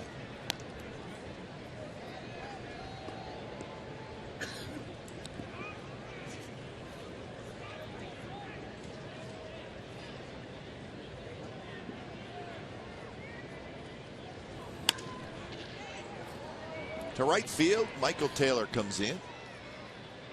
And he's got it, so Andrus is retired. Elvis Andrus is 0 for 4. That's a good fastball inside, and just goes to show you if you can pitch both sides of the plate. And in this case, Godfrey got the ball inside, and to the point that Andrus tried to put on an inside-out swing, couldn't do it.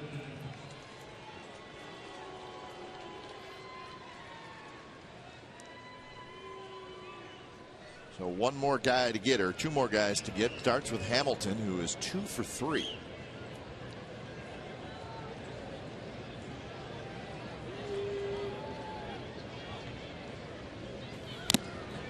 Foul tip.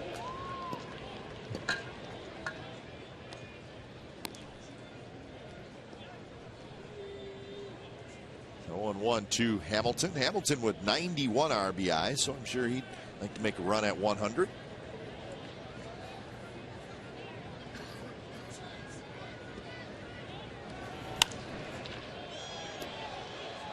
Godfrey ahead in the count, 0-2.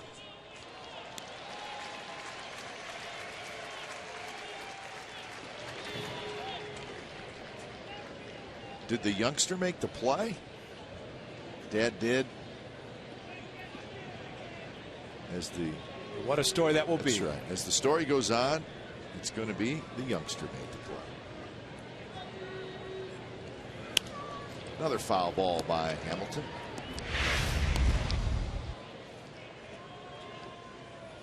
Nice catch. Boy, that's great. Oh, the young boy was going to, but the big guy just got in front of him. It's a nice catch. I'd like to see that. Swing and a miss. Hamilton chases a pitch way out of the strike zone. Out number 2. Well, whether it's intentional or not, he went up the ladder, changed the eyesight. They wanted it down and in. It went up and away. And Hamilton, always aggressive. Tried to go up and at least foul it off. Could not do it.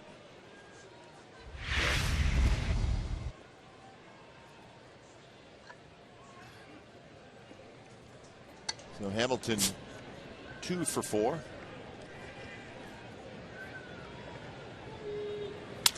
Michael Young off the end of the bat behind first base, and Weeks has it, side retired. So Godfrey works his way out of the jam, bottom of the 6th. So he likes a challenge, huh? He does. 6-1 Texas.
It's on Comcast Sports in the Bay Area. Baseball highlights. Injuries at Stanford and Cal. Will they go 4-0? Again, that's tonight, 10:30 on CSN Bay Area. Mindy Bach, David Andrews will host. 6-1, the A's trailing the Texas Rangers. A's only run coming on Michael Taylor's first Major League home run. That was last inning. Coco swings at the first pitch. Chops one was short, and that's out number 1.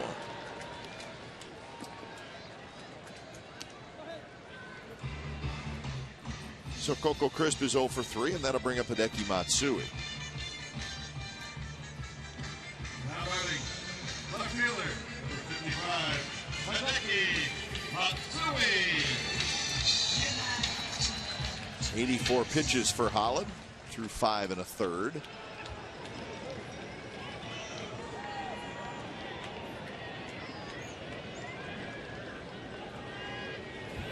Some notes from those games in the American League. The Angels beating Toronto 10-6. Mark Trumbo had a homer and 4 RBIs. He's now got 29 home runs and 87 RBIs. There's your American League Rookie of the Year, I think. Well, it's hard not to. I don't, from the position player anyway, if they give it to somebody who's out there every day. Probably send Kendrys Morales a nice Christmas card. Giving him the chance to play every day, and of course when Morales comes back, the even better lineup the Angels will have. Let's hope he's healed from the serious injury that actually occurred in last year, right? Yeah, May of last season. And he didn't play at all, and then the Angels were figuring he'll be back in 2011, and he could never get it to where it felt right. And if he ever again hits a walk-off home run, the players will stay in the dugout. Unbelievable. They will not come out to greet him.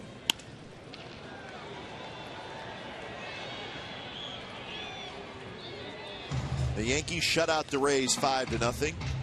Von Nova, speaking of Rookie of the Year candidates, he got the win. He is 16-4. So he deserves some consideration. Curtis Granderson had 4 RBIs. He's got 119 now on the year.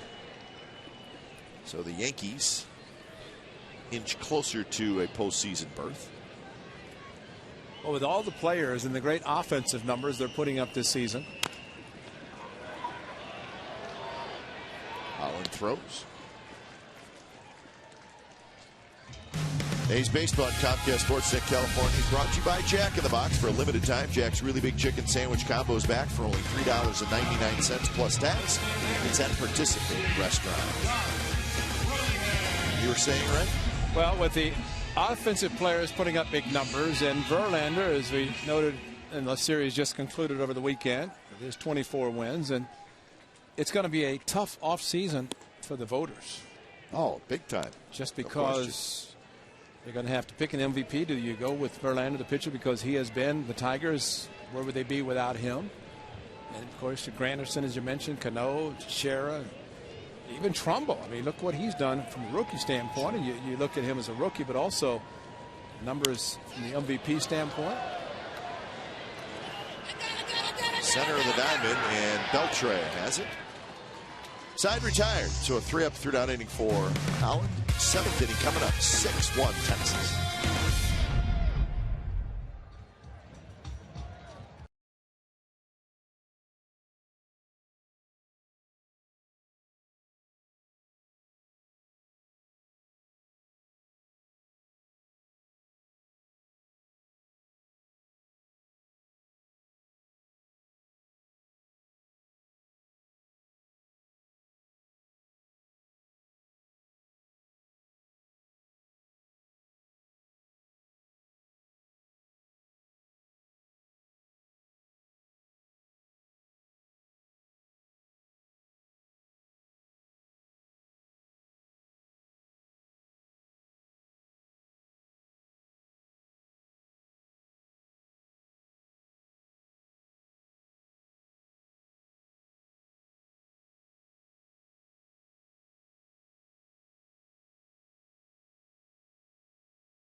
Coors Light Freeze Cam.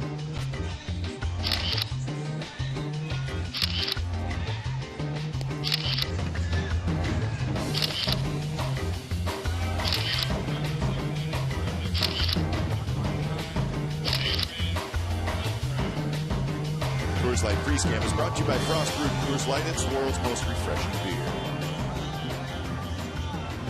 That's a great freeze cam. Always one of the highlights of every telecast. And I think, you know, the great camera crew, they find so many wonderful things around the Coliseum. I'd say sometimes even going behind the scenes, you know, some of the interesting things that go on, maybe a freeze cam especially for those behind the scenes. What do you think? I mean, you know, on the field's great, but kind of behind the scenes. There's a lot going on. Yeah. But, you know, great camera crew. I mean, they're everywhere.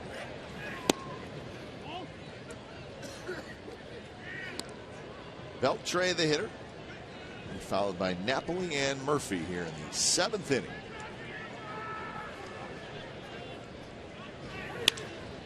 And there's a base hit. Beltre got a pitch to hit, and he lines it to left. He's 2 for 4. But Godfrey last inning, first and second, nobody out. Accepted the challenge. Fly ball to right field, strikeout, pop up to second. High fastball. Beltre aggressively jumping on it. Another base hit, so he homered. Big home run in the first inning, then a strikeout and a fly ball to right field. And his second hit, there's a great effort by Cliff Pennington. I like what Bob Melvin said just in a recent article about the way Cliff Pennington has taken over in charge, playing in the infield, and kind of one of the unsung heroes as far as his aggressiveness and leadership qualities on this club.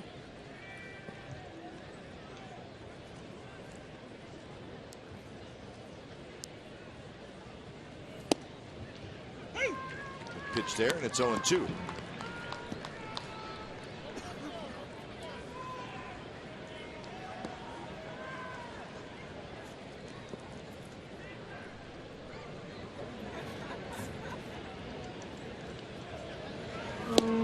Good breaking ball, and Napoli strikes out. That's a great pitch, 0-2. Don't even worry about and think about wasting a pitch. Just go right after a hitter. Godfrey did. 0-2. Good slider. And all was aggressive. Swing and miss by Napoli. You go to the plate and swing hard, you got a very good chance. If you make contact, as he does and has this season for the Rangers, and makes contact, does some damage.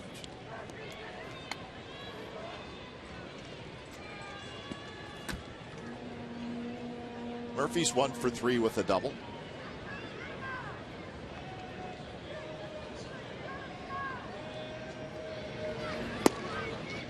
First pitch, just a little bit low.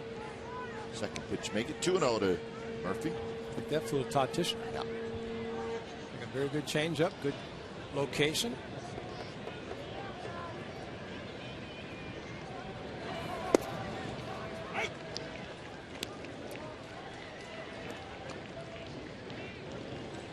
The Orioles beat the Red Sox 7-5. Talked a little bit about that game.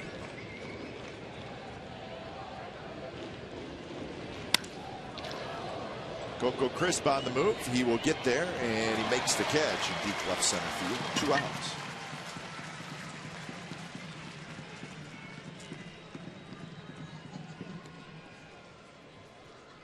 The Red Sox had a 5-4 lead, Ray, in the 8th inning. Brought Papelbon in. Runners at first and second, 2 outs. He gave up a hit to load the bases, and then Robert Andino doubled home all 3, and that made it a 7-5 Orioles lead, and they hung on. So the struggles for the Red Sox continue. They have now lost 11 of their last 14. The Rays lost as well. Of course, that was the Yankee score. So Rays remain 2 back, but the Angels pick up a game. So they're now just 3.5 back in the wild card. In that National League wild card, Atlanta won their game. St. Louis won their game. So that remains a 2.5 game lead for Atlanta. The Giants are now 4 back, and the Giants are losing to Clayton Kershaw again tonight. Kershaw trying to win his 20th. Toward Weeks, who's got it. He'll step on the bag. Side retired. Leadoff hit by Beltray. Now 7th inning stretch coming up.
A's. And Derek Holland back to work. 92 pitches for the young left-hander. Pumps the fastball first strike to Sizemore. Just 2 hits for the A's.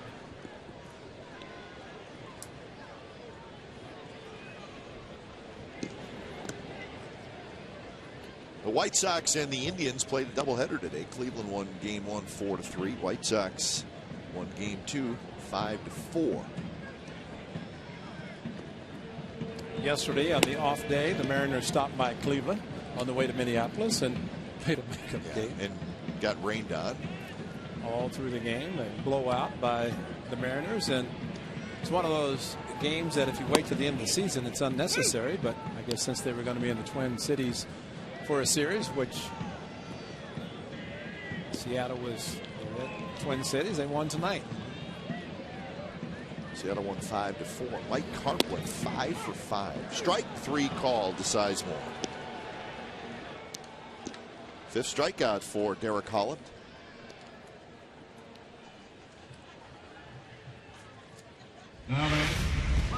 Just a good fastball, and it's got Sizemore thought a little bit outside, but for seam fastball. You know, the one thing that Derek Holland does, and that shot there just show you, when he winds up, he keeps his eyes on the target all the way through the windup. But I think there are times that pitchers that maybe start, take their eye off the target, try to pick it up again, get the head moving around a little bit. But I think one of the things that's really helped Holland is his concentration on the target. It's kind of, you have your eye, you wind up, you throw to that spot, whatever pitch it might be. Some pitchers will drop their head, look down at something, then pick the target back up again. And there have been some Hall of Fame pitchers that have done that.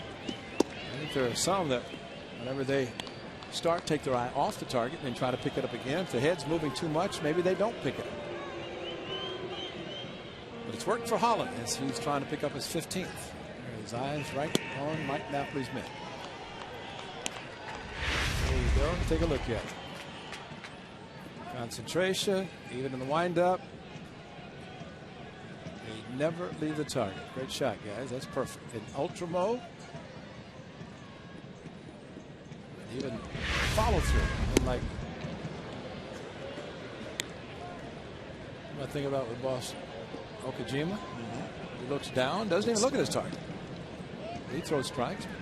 Derek Holland, that's something we have seen him do, and it's surprising that he's having a good season.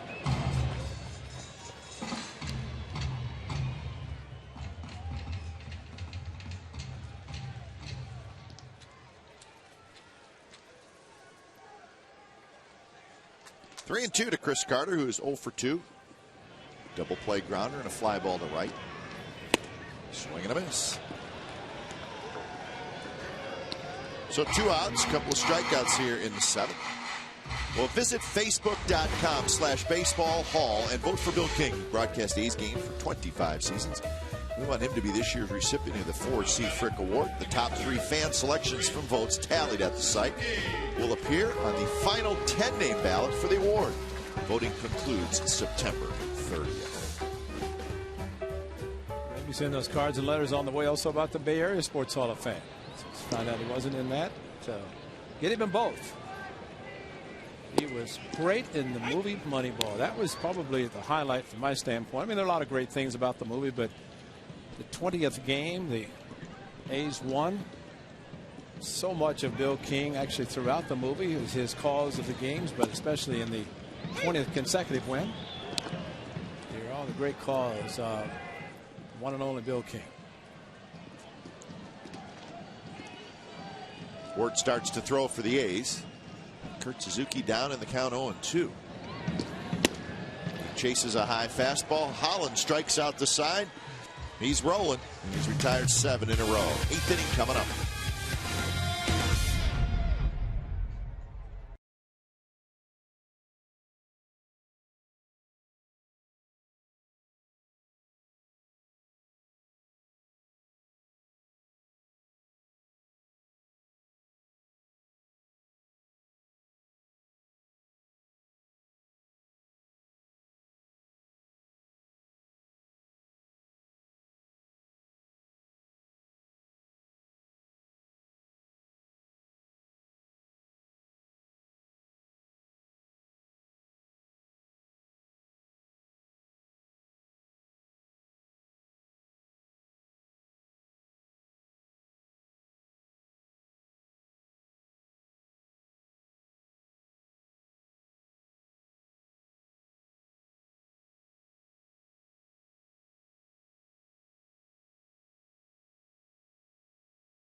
Jets season tickets are still available, so call 1-800-Raiders or log on to Raiders.com to get your tickets today. 6-1, the Rangers lead. It's the top of the 8th inning. When it's time for change, think Speedy Oil Change and Tune-Up. It's your oil change, tune-up, and smog expert. So Michael Wirtz comes in. 39th appearance. It has been a tough season for Michael Wirtz. Has not always been healthy, and when he has been healthy, he just has not pitched very well. Well, every time he takes the mound, especially in this last couple of weeks, and for the A's 9 games remaining, it's important for him for his own confidence and really showing teams that he can still pitch and throw strikes. Andy Chavez is 2 for 3. Good 4 innings from Graham Godfrey. He did what you're supposed to do as a long reliever. Shut the door. 4 shutout innings. He did not have an inning in which he did not pitch out of the stretch because of runners on base. But given the challenges and handled them extremely well. A nice assortment of pitchers. 1 walk, 3 strikeouts, 5 hits in his 4 innings.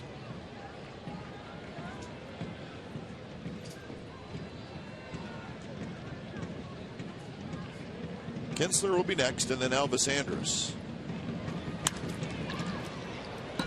Lofted to left field where Matsui is under. So 1 out here in the 8th inning. Kite, this has been Fan Appreciation Weekend, and they've extended for the remainder of this homestand. And of course, I always like to thank our good folks at Busy Bee Bakery who made their final delivery of this 2011 season, and we encourage them to come back and continue to be A's fans next year because they bring some goodies. Well, we're fans of them. Busy Bee Bakery. Mission Fig with lemon and walnut tart tonight, along with peanut butter cookies, Oreo cookie bars, apple almond pastry puffs. That's the one that Marty liked, the puff. Thank Cindy and Rick Poole for their generosity this season. They're Twins fans and A's fans. I say that neither team's had a particularly great year, but looking forward to 2012 season and even better. So we hope so as well. Thanks for all the goodies. Well, the Twins lost again. They have lost 10 straight games. They're 59 and 94.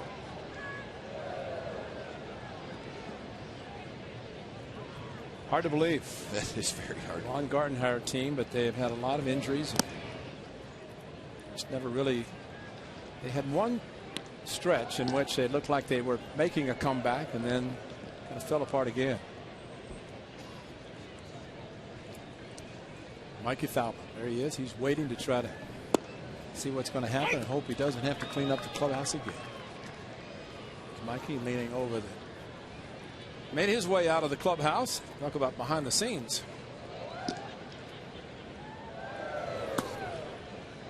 And the 3-1 pitch is low, so it's a 1-out walk to Kinsler. He's walked twice tonight.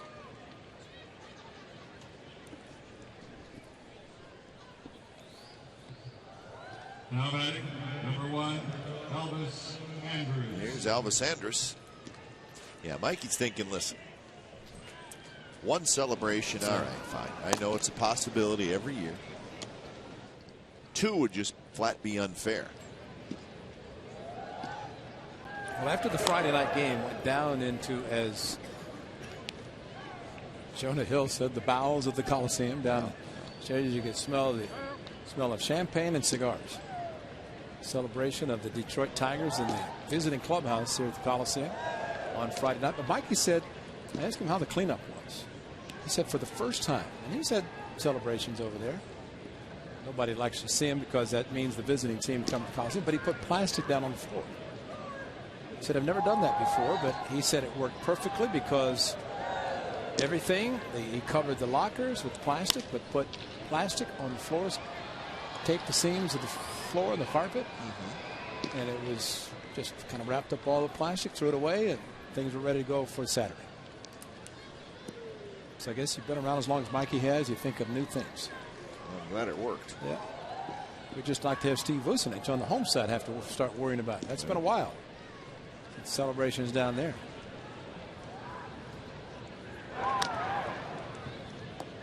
In 06, he celebrated in Seattle. Did celebrate the division championship as they swept the Twins. First 2 in Minneapolis, came back here and had a nice celebration before losing 4 straight to the Tigers. That wasn't fun. Hit hard up the middle, and that's another hit. Kinsler is going to try for third, and he will make it. First and third, 1 out.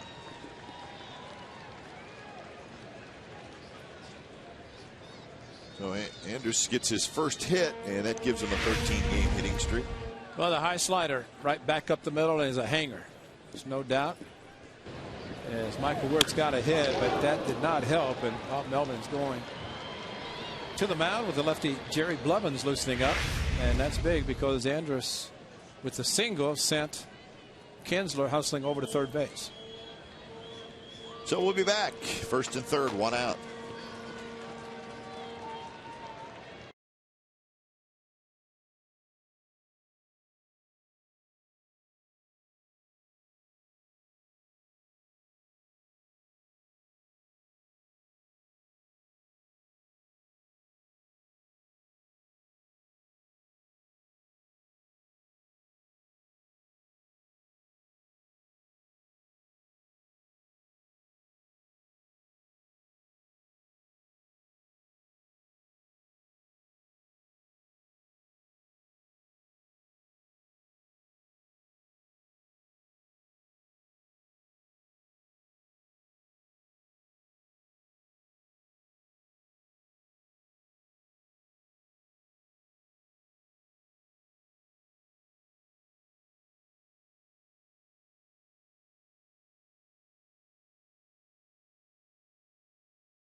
is brought to you by Xfinity, home of the most live sports, and by Chevrolet.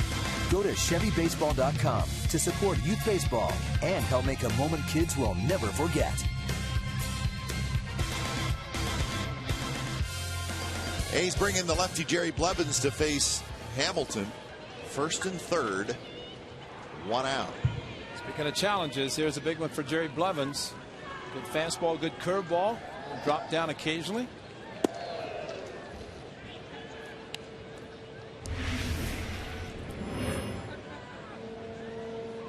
'25th game for Blevins. Good ERA, a 3.04.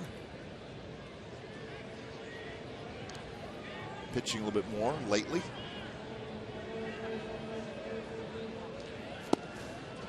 I think, Ray, it'd be safe to say if Jerry Blevins is going to stick in the big leagues as a regular reliever, this is where he's going to have to excel.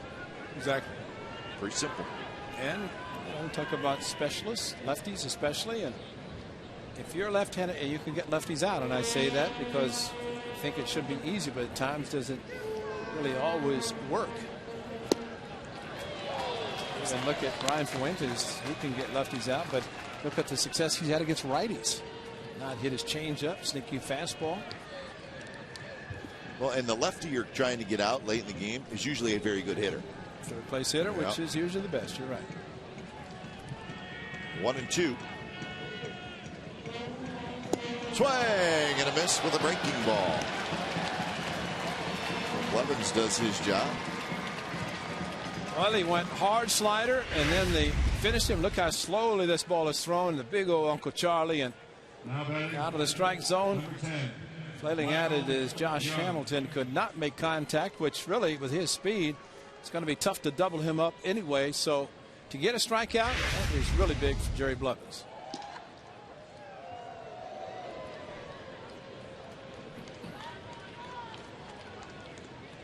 And here's one of those. Pick me up. That's right. First pitch hitting Michael Young. He usually does it. Fastball is high. Jerry Blevins in ultra mode, concentration on the target, and here comes Uncle Charlie. Rotation. You like to see that with a very good hitter when he's flailing at a pitch like that, especially not even to make contact. There's a line drive base hit left field. Kinsler trots home, and Michael Young has an RBI single. He's 3 for 5 with 2 RBIs, and it's 7-1. Well, that's why sometimes it doesn't get easier. It gets the lefty out, which was good. Very good for Jerry Blevins, but unfortunately, he leaves a pitch up to Michael Young, and rare pulled fastball by Michael Young. He usually goes to the opposite field, but that was there to pull, and he did.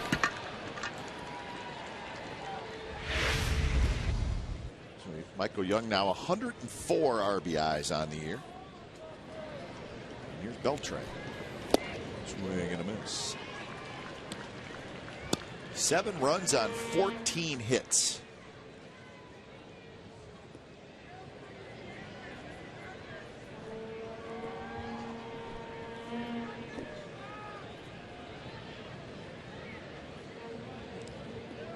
Beltre has a 3-run homer. That was in the first inning. He's 2 for 4. He skies this one. Pennington drifting out. And he's got it side retired. A run on a couple of hits and a walk. Bottom of the 8th coming up. 7-1 Texas.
Dealers, this was the Beltre home run in the very first inning, a 3-run shot. It's his 28th of the year, so the Rangers had a lead. Only run in the game for the Athletics. Michael Taylor, that's his first Major League home run. It came in the 5th inning, solo shot. Derek Holland, that's the only run he would allow. He was very good. 7-14-0 for the Rangers. 1-2-1 for the A's as we head to the bottom of the 8th inning. Shortstop, number 2, Cliff Pennington. So Cliff Pennington will lead it off for the Athletics. And he will not face Derek Holland as Texas has gone to the bullpen. When it's time for a change, think Speedy Oil Change and Tune-Up, your oil change tune-up.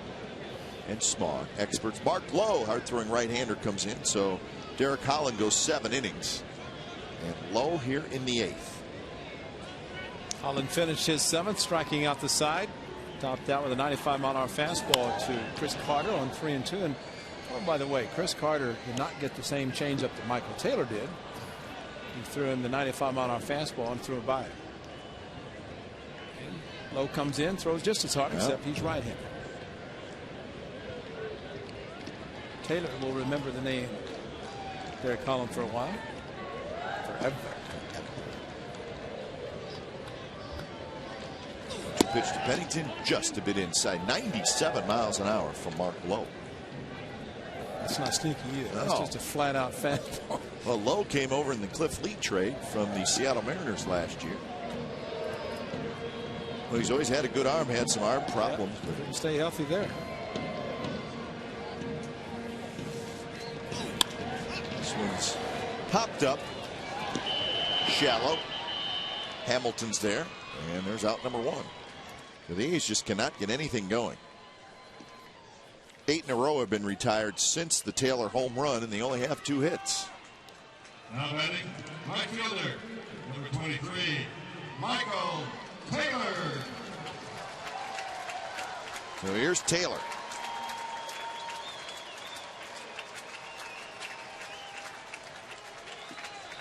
So Taylor gets a nice round of applause, a walk, and the home run.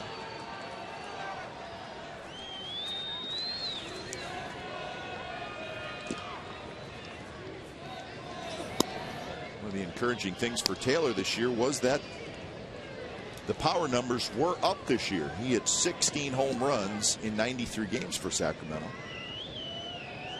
Last year, he hit just 6 homers in 127 games for Sacramento.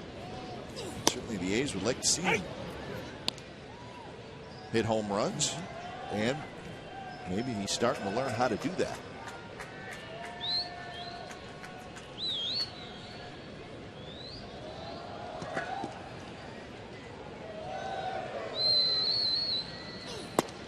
Good pitch there, 97 miles an hour. Had a little tail on it. He's not going to get a changeup. He's not going to get a changeup. Mike Napoli might be really second guessing himself, calling the changeup, or we don't know if Holland shook off. Either way, doesn't matter. It was a changeup thrown to Michael Taylor, 3-2, and he hit it. That one chopped slowly. Kinsler charges. He's got it. Flips to first, and that's out number 2.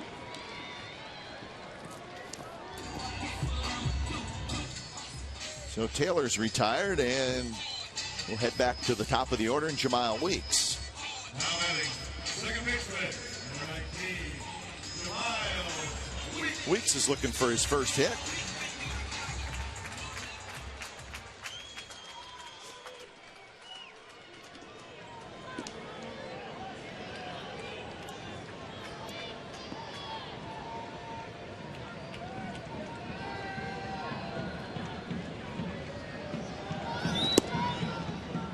Another 97.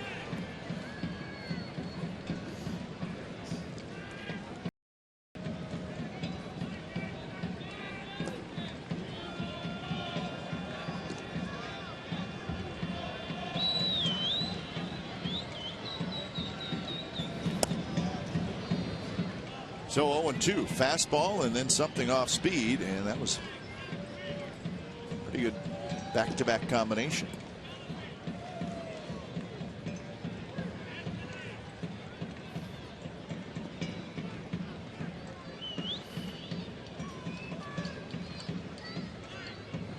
trying to battle back from 0-2, and he spins out of the way of that one.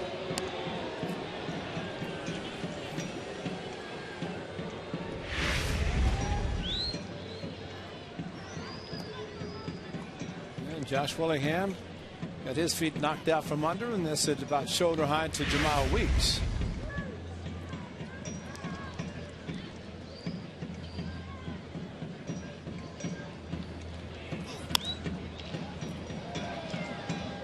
Fastball, and that one well placed in on the hands of Weeks. Josh Hamilton playing very close to the line and left.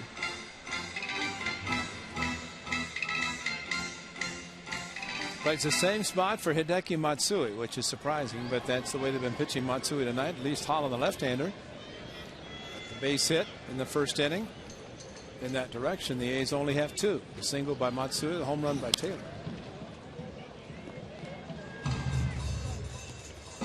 There's a lefty warming up in the Rangers bullpen.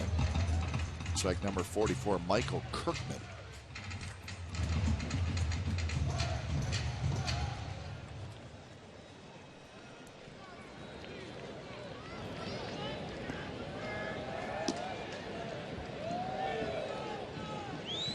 So another 1-2. Shallow center. And it's going to be Endy Chavez who's under it. And the A's go quietly again here in the bottom of the 8th. 9th inning coming up, 7-1 Texas.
Ninth inning.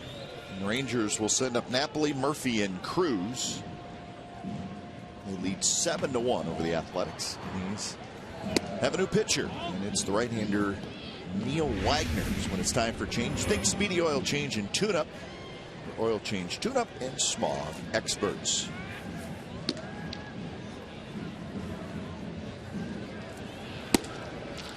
Strike called, 1-1 in Napoli.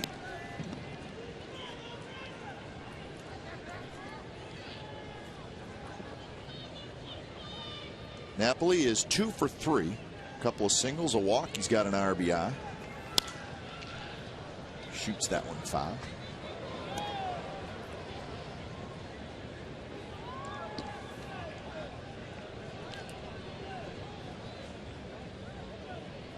.319 is the average for Napoli.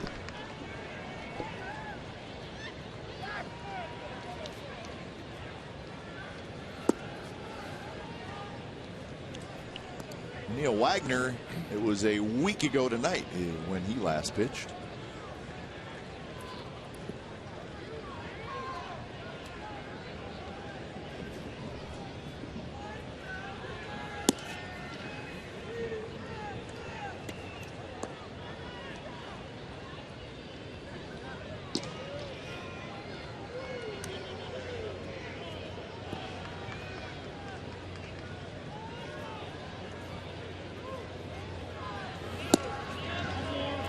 Good pitch, call the ball. So Napoli walks for the second time.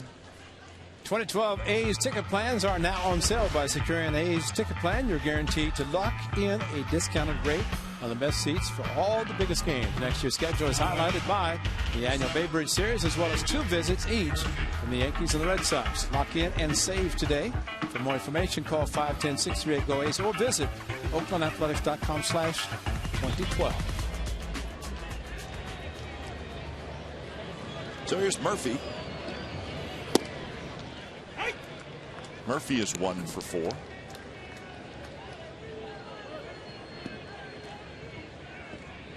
Every Ranger hitter in the lineup has at least 1 hit, except for Elvis Andrus. Take that back, except for Kinsler.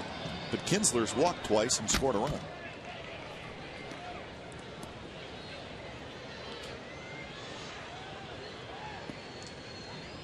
Big nights for those two guys.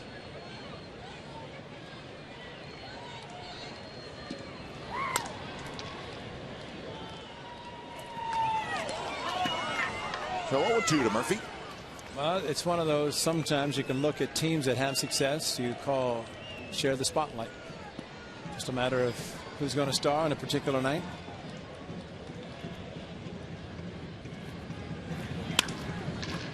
Right at Pennington. Flips to Weeks. And that's a double play. George Zimmer just donated more money to the Oakland Zoo.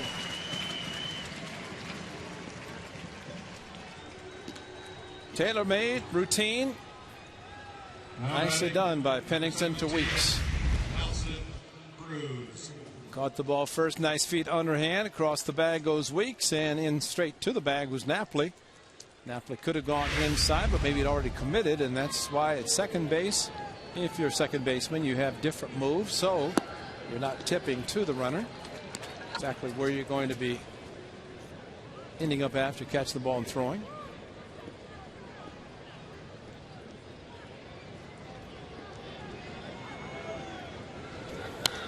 Cruz fouls it back, and it's 0-2. Wagner throwing hard, 95 miles an hour. We have seen that with him.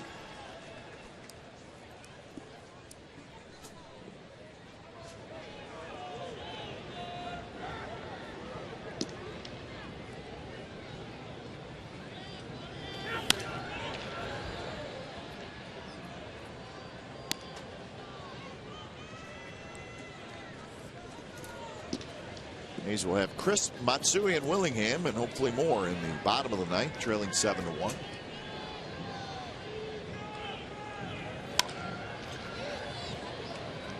Chris Carter into foul territory. He's got it, and we are headed to the bottom of the ninth inning. A lot of work for the A's. They trail 7-1.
retransmitted in any form, and the accounts and descriptions of this game may not be disseminated without the express written consent of Athletics Investment Group, LLC. Number 44, Michael. 7-1, the Rangers lead. It is the bottom of the 9th inning from the Coliseum. When it's time for a change, think Speedy Oil Change and Tune-Up. Your oil change, tune-up, and smog experts. Left-hander Michael Kirkman comes in. So Kirkman will try to get the final 3 outs for the Rangers. And then the Rangers trying to drop their magic number down to 4 to win the American League's Western Division. Here's Coco Crisp, who is 0 for 3. He's 2 hits tonight, a Matsui single in the first, and Michael Taylor's home run in the 5th.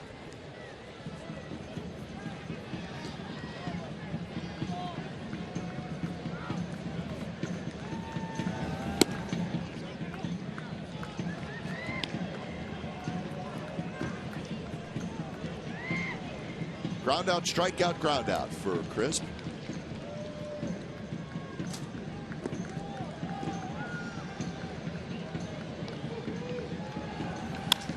This one's driven to left. That's hit well. Hamilton's going back, and it is gone. Coco with a home run. 7-2.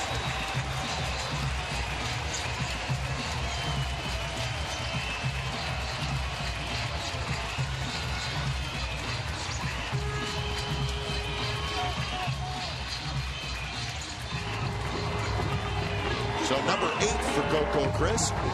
Don't have to worry about stealing the base when you hit a ball like this. Fastball 2-0, and Kirkman fell behind, and that's the reason Coco got the fastball. A little bit of a leg kick there, and he was running hard. He's hit enough. It's like the front foot down, a nice fastball swing, and head down all the way. Good swing by Coco.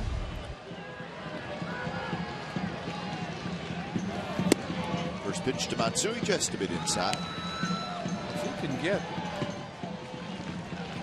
32 more home runs this last week, he's got a chance for 44. Yeah. Big week, big finish.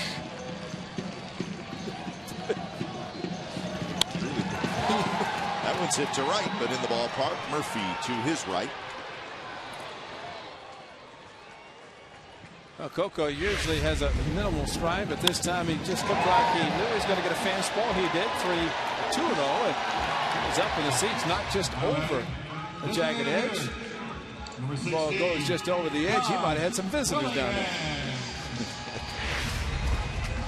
Ball was crushed. Jamal, they started getting on Jamal. You know, that's how you do it. Okay, just get 2-0, and you know this. Last 8 games, Jamal's going to try to get on the board with a home run. Fortunately for him, the last 3 going to be in a pretty big yard in Seattle. Well, we're pulling for that. We're pulling for Willingham to get his 100 RBI. Josh tonight is 0 for 2 with a walk. He's got 92 RBIs. So if he doesn't get anything tonight, he's 8 for 8. He's going to have 8 games to get 8 runs batted in.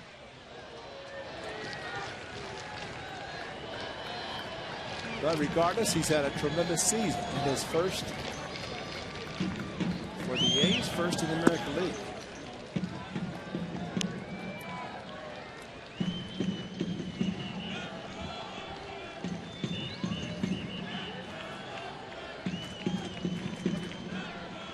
Two and 1 to Willingham with Sizemore in the on-deck circle. It's a line drive. Hamilton to his right. Got a good jump, makes the catch.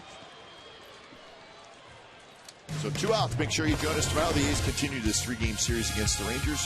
Very good pitching matchup. McCarthy and Wilson. Coverage begins at 6:30 with A's pregame live. Complete A's coverage every night on Sportsnet Central. The home of the A's is Comcast Sportsnet California. So C.J. Wilson. The Rangers indeed make the postseason. You got to believe he would be your game 1 starter if Rangers have time to set it up that way, but he is their best starter, 16-7.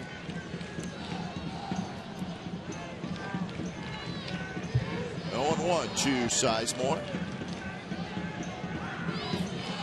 Well, tomorrow is Wednesday, Thursday, Friday, Saturday, Sunday, Monday. Fifth day for him. And then, if they do make it, looking at Friday, Saturday. Is it Friday the American League starts? On the 30th? Yeah, American League is.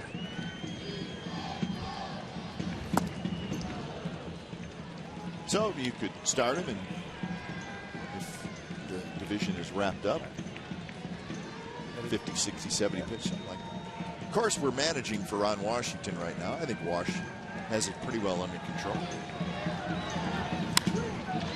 Fly ball center field. Andy Chavez goes back, and this should do it. And he's got it, and that's the ball game. The A's get the home run from Coco Crisp in the bottom of the ninth, but they're well short. So the Texas Rangers have been tough on the A's this year. They have won 12 of the 17 games played between these two teams. Final score tonight, Texas Rangers 7, the Oakland A's 2. Derek Holland gets his 15th win of the year. Rich Harden takes the loss. 7-2, Rangers over the A's. Don't go away. A's postgame live with Henry Wolford and Greg Cadaret starts right now from the studio.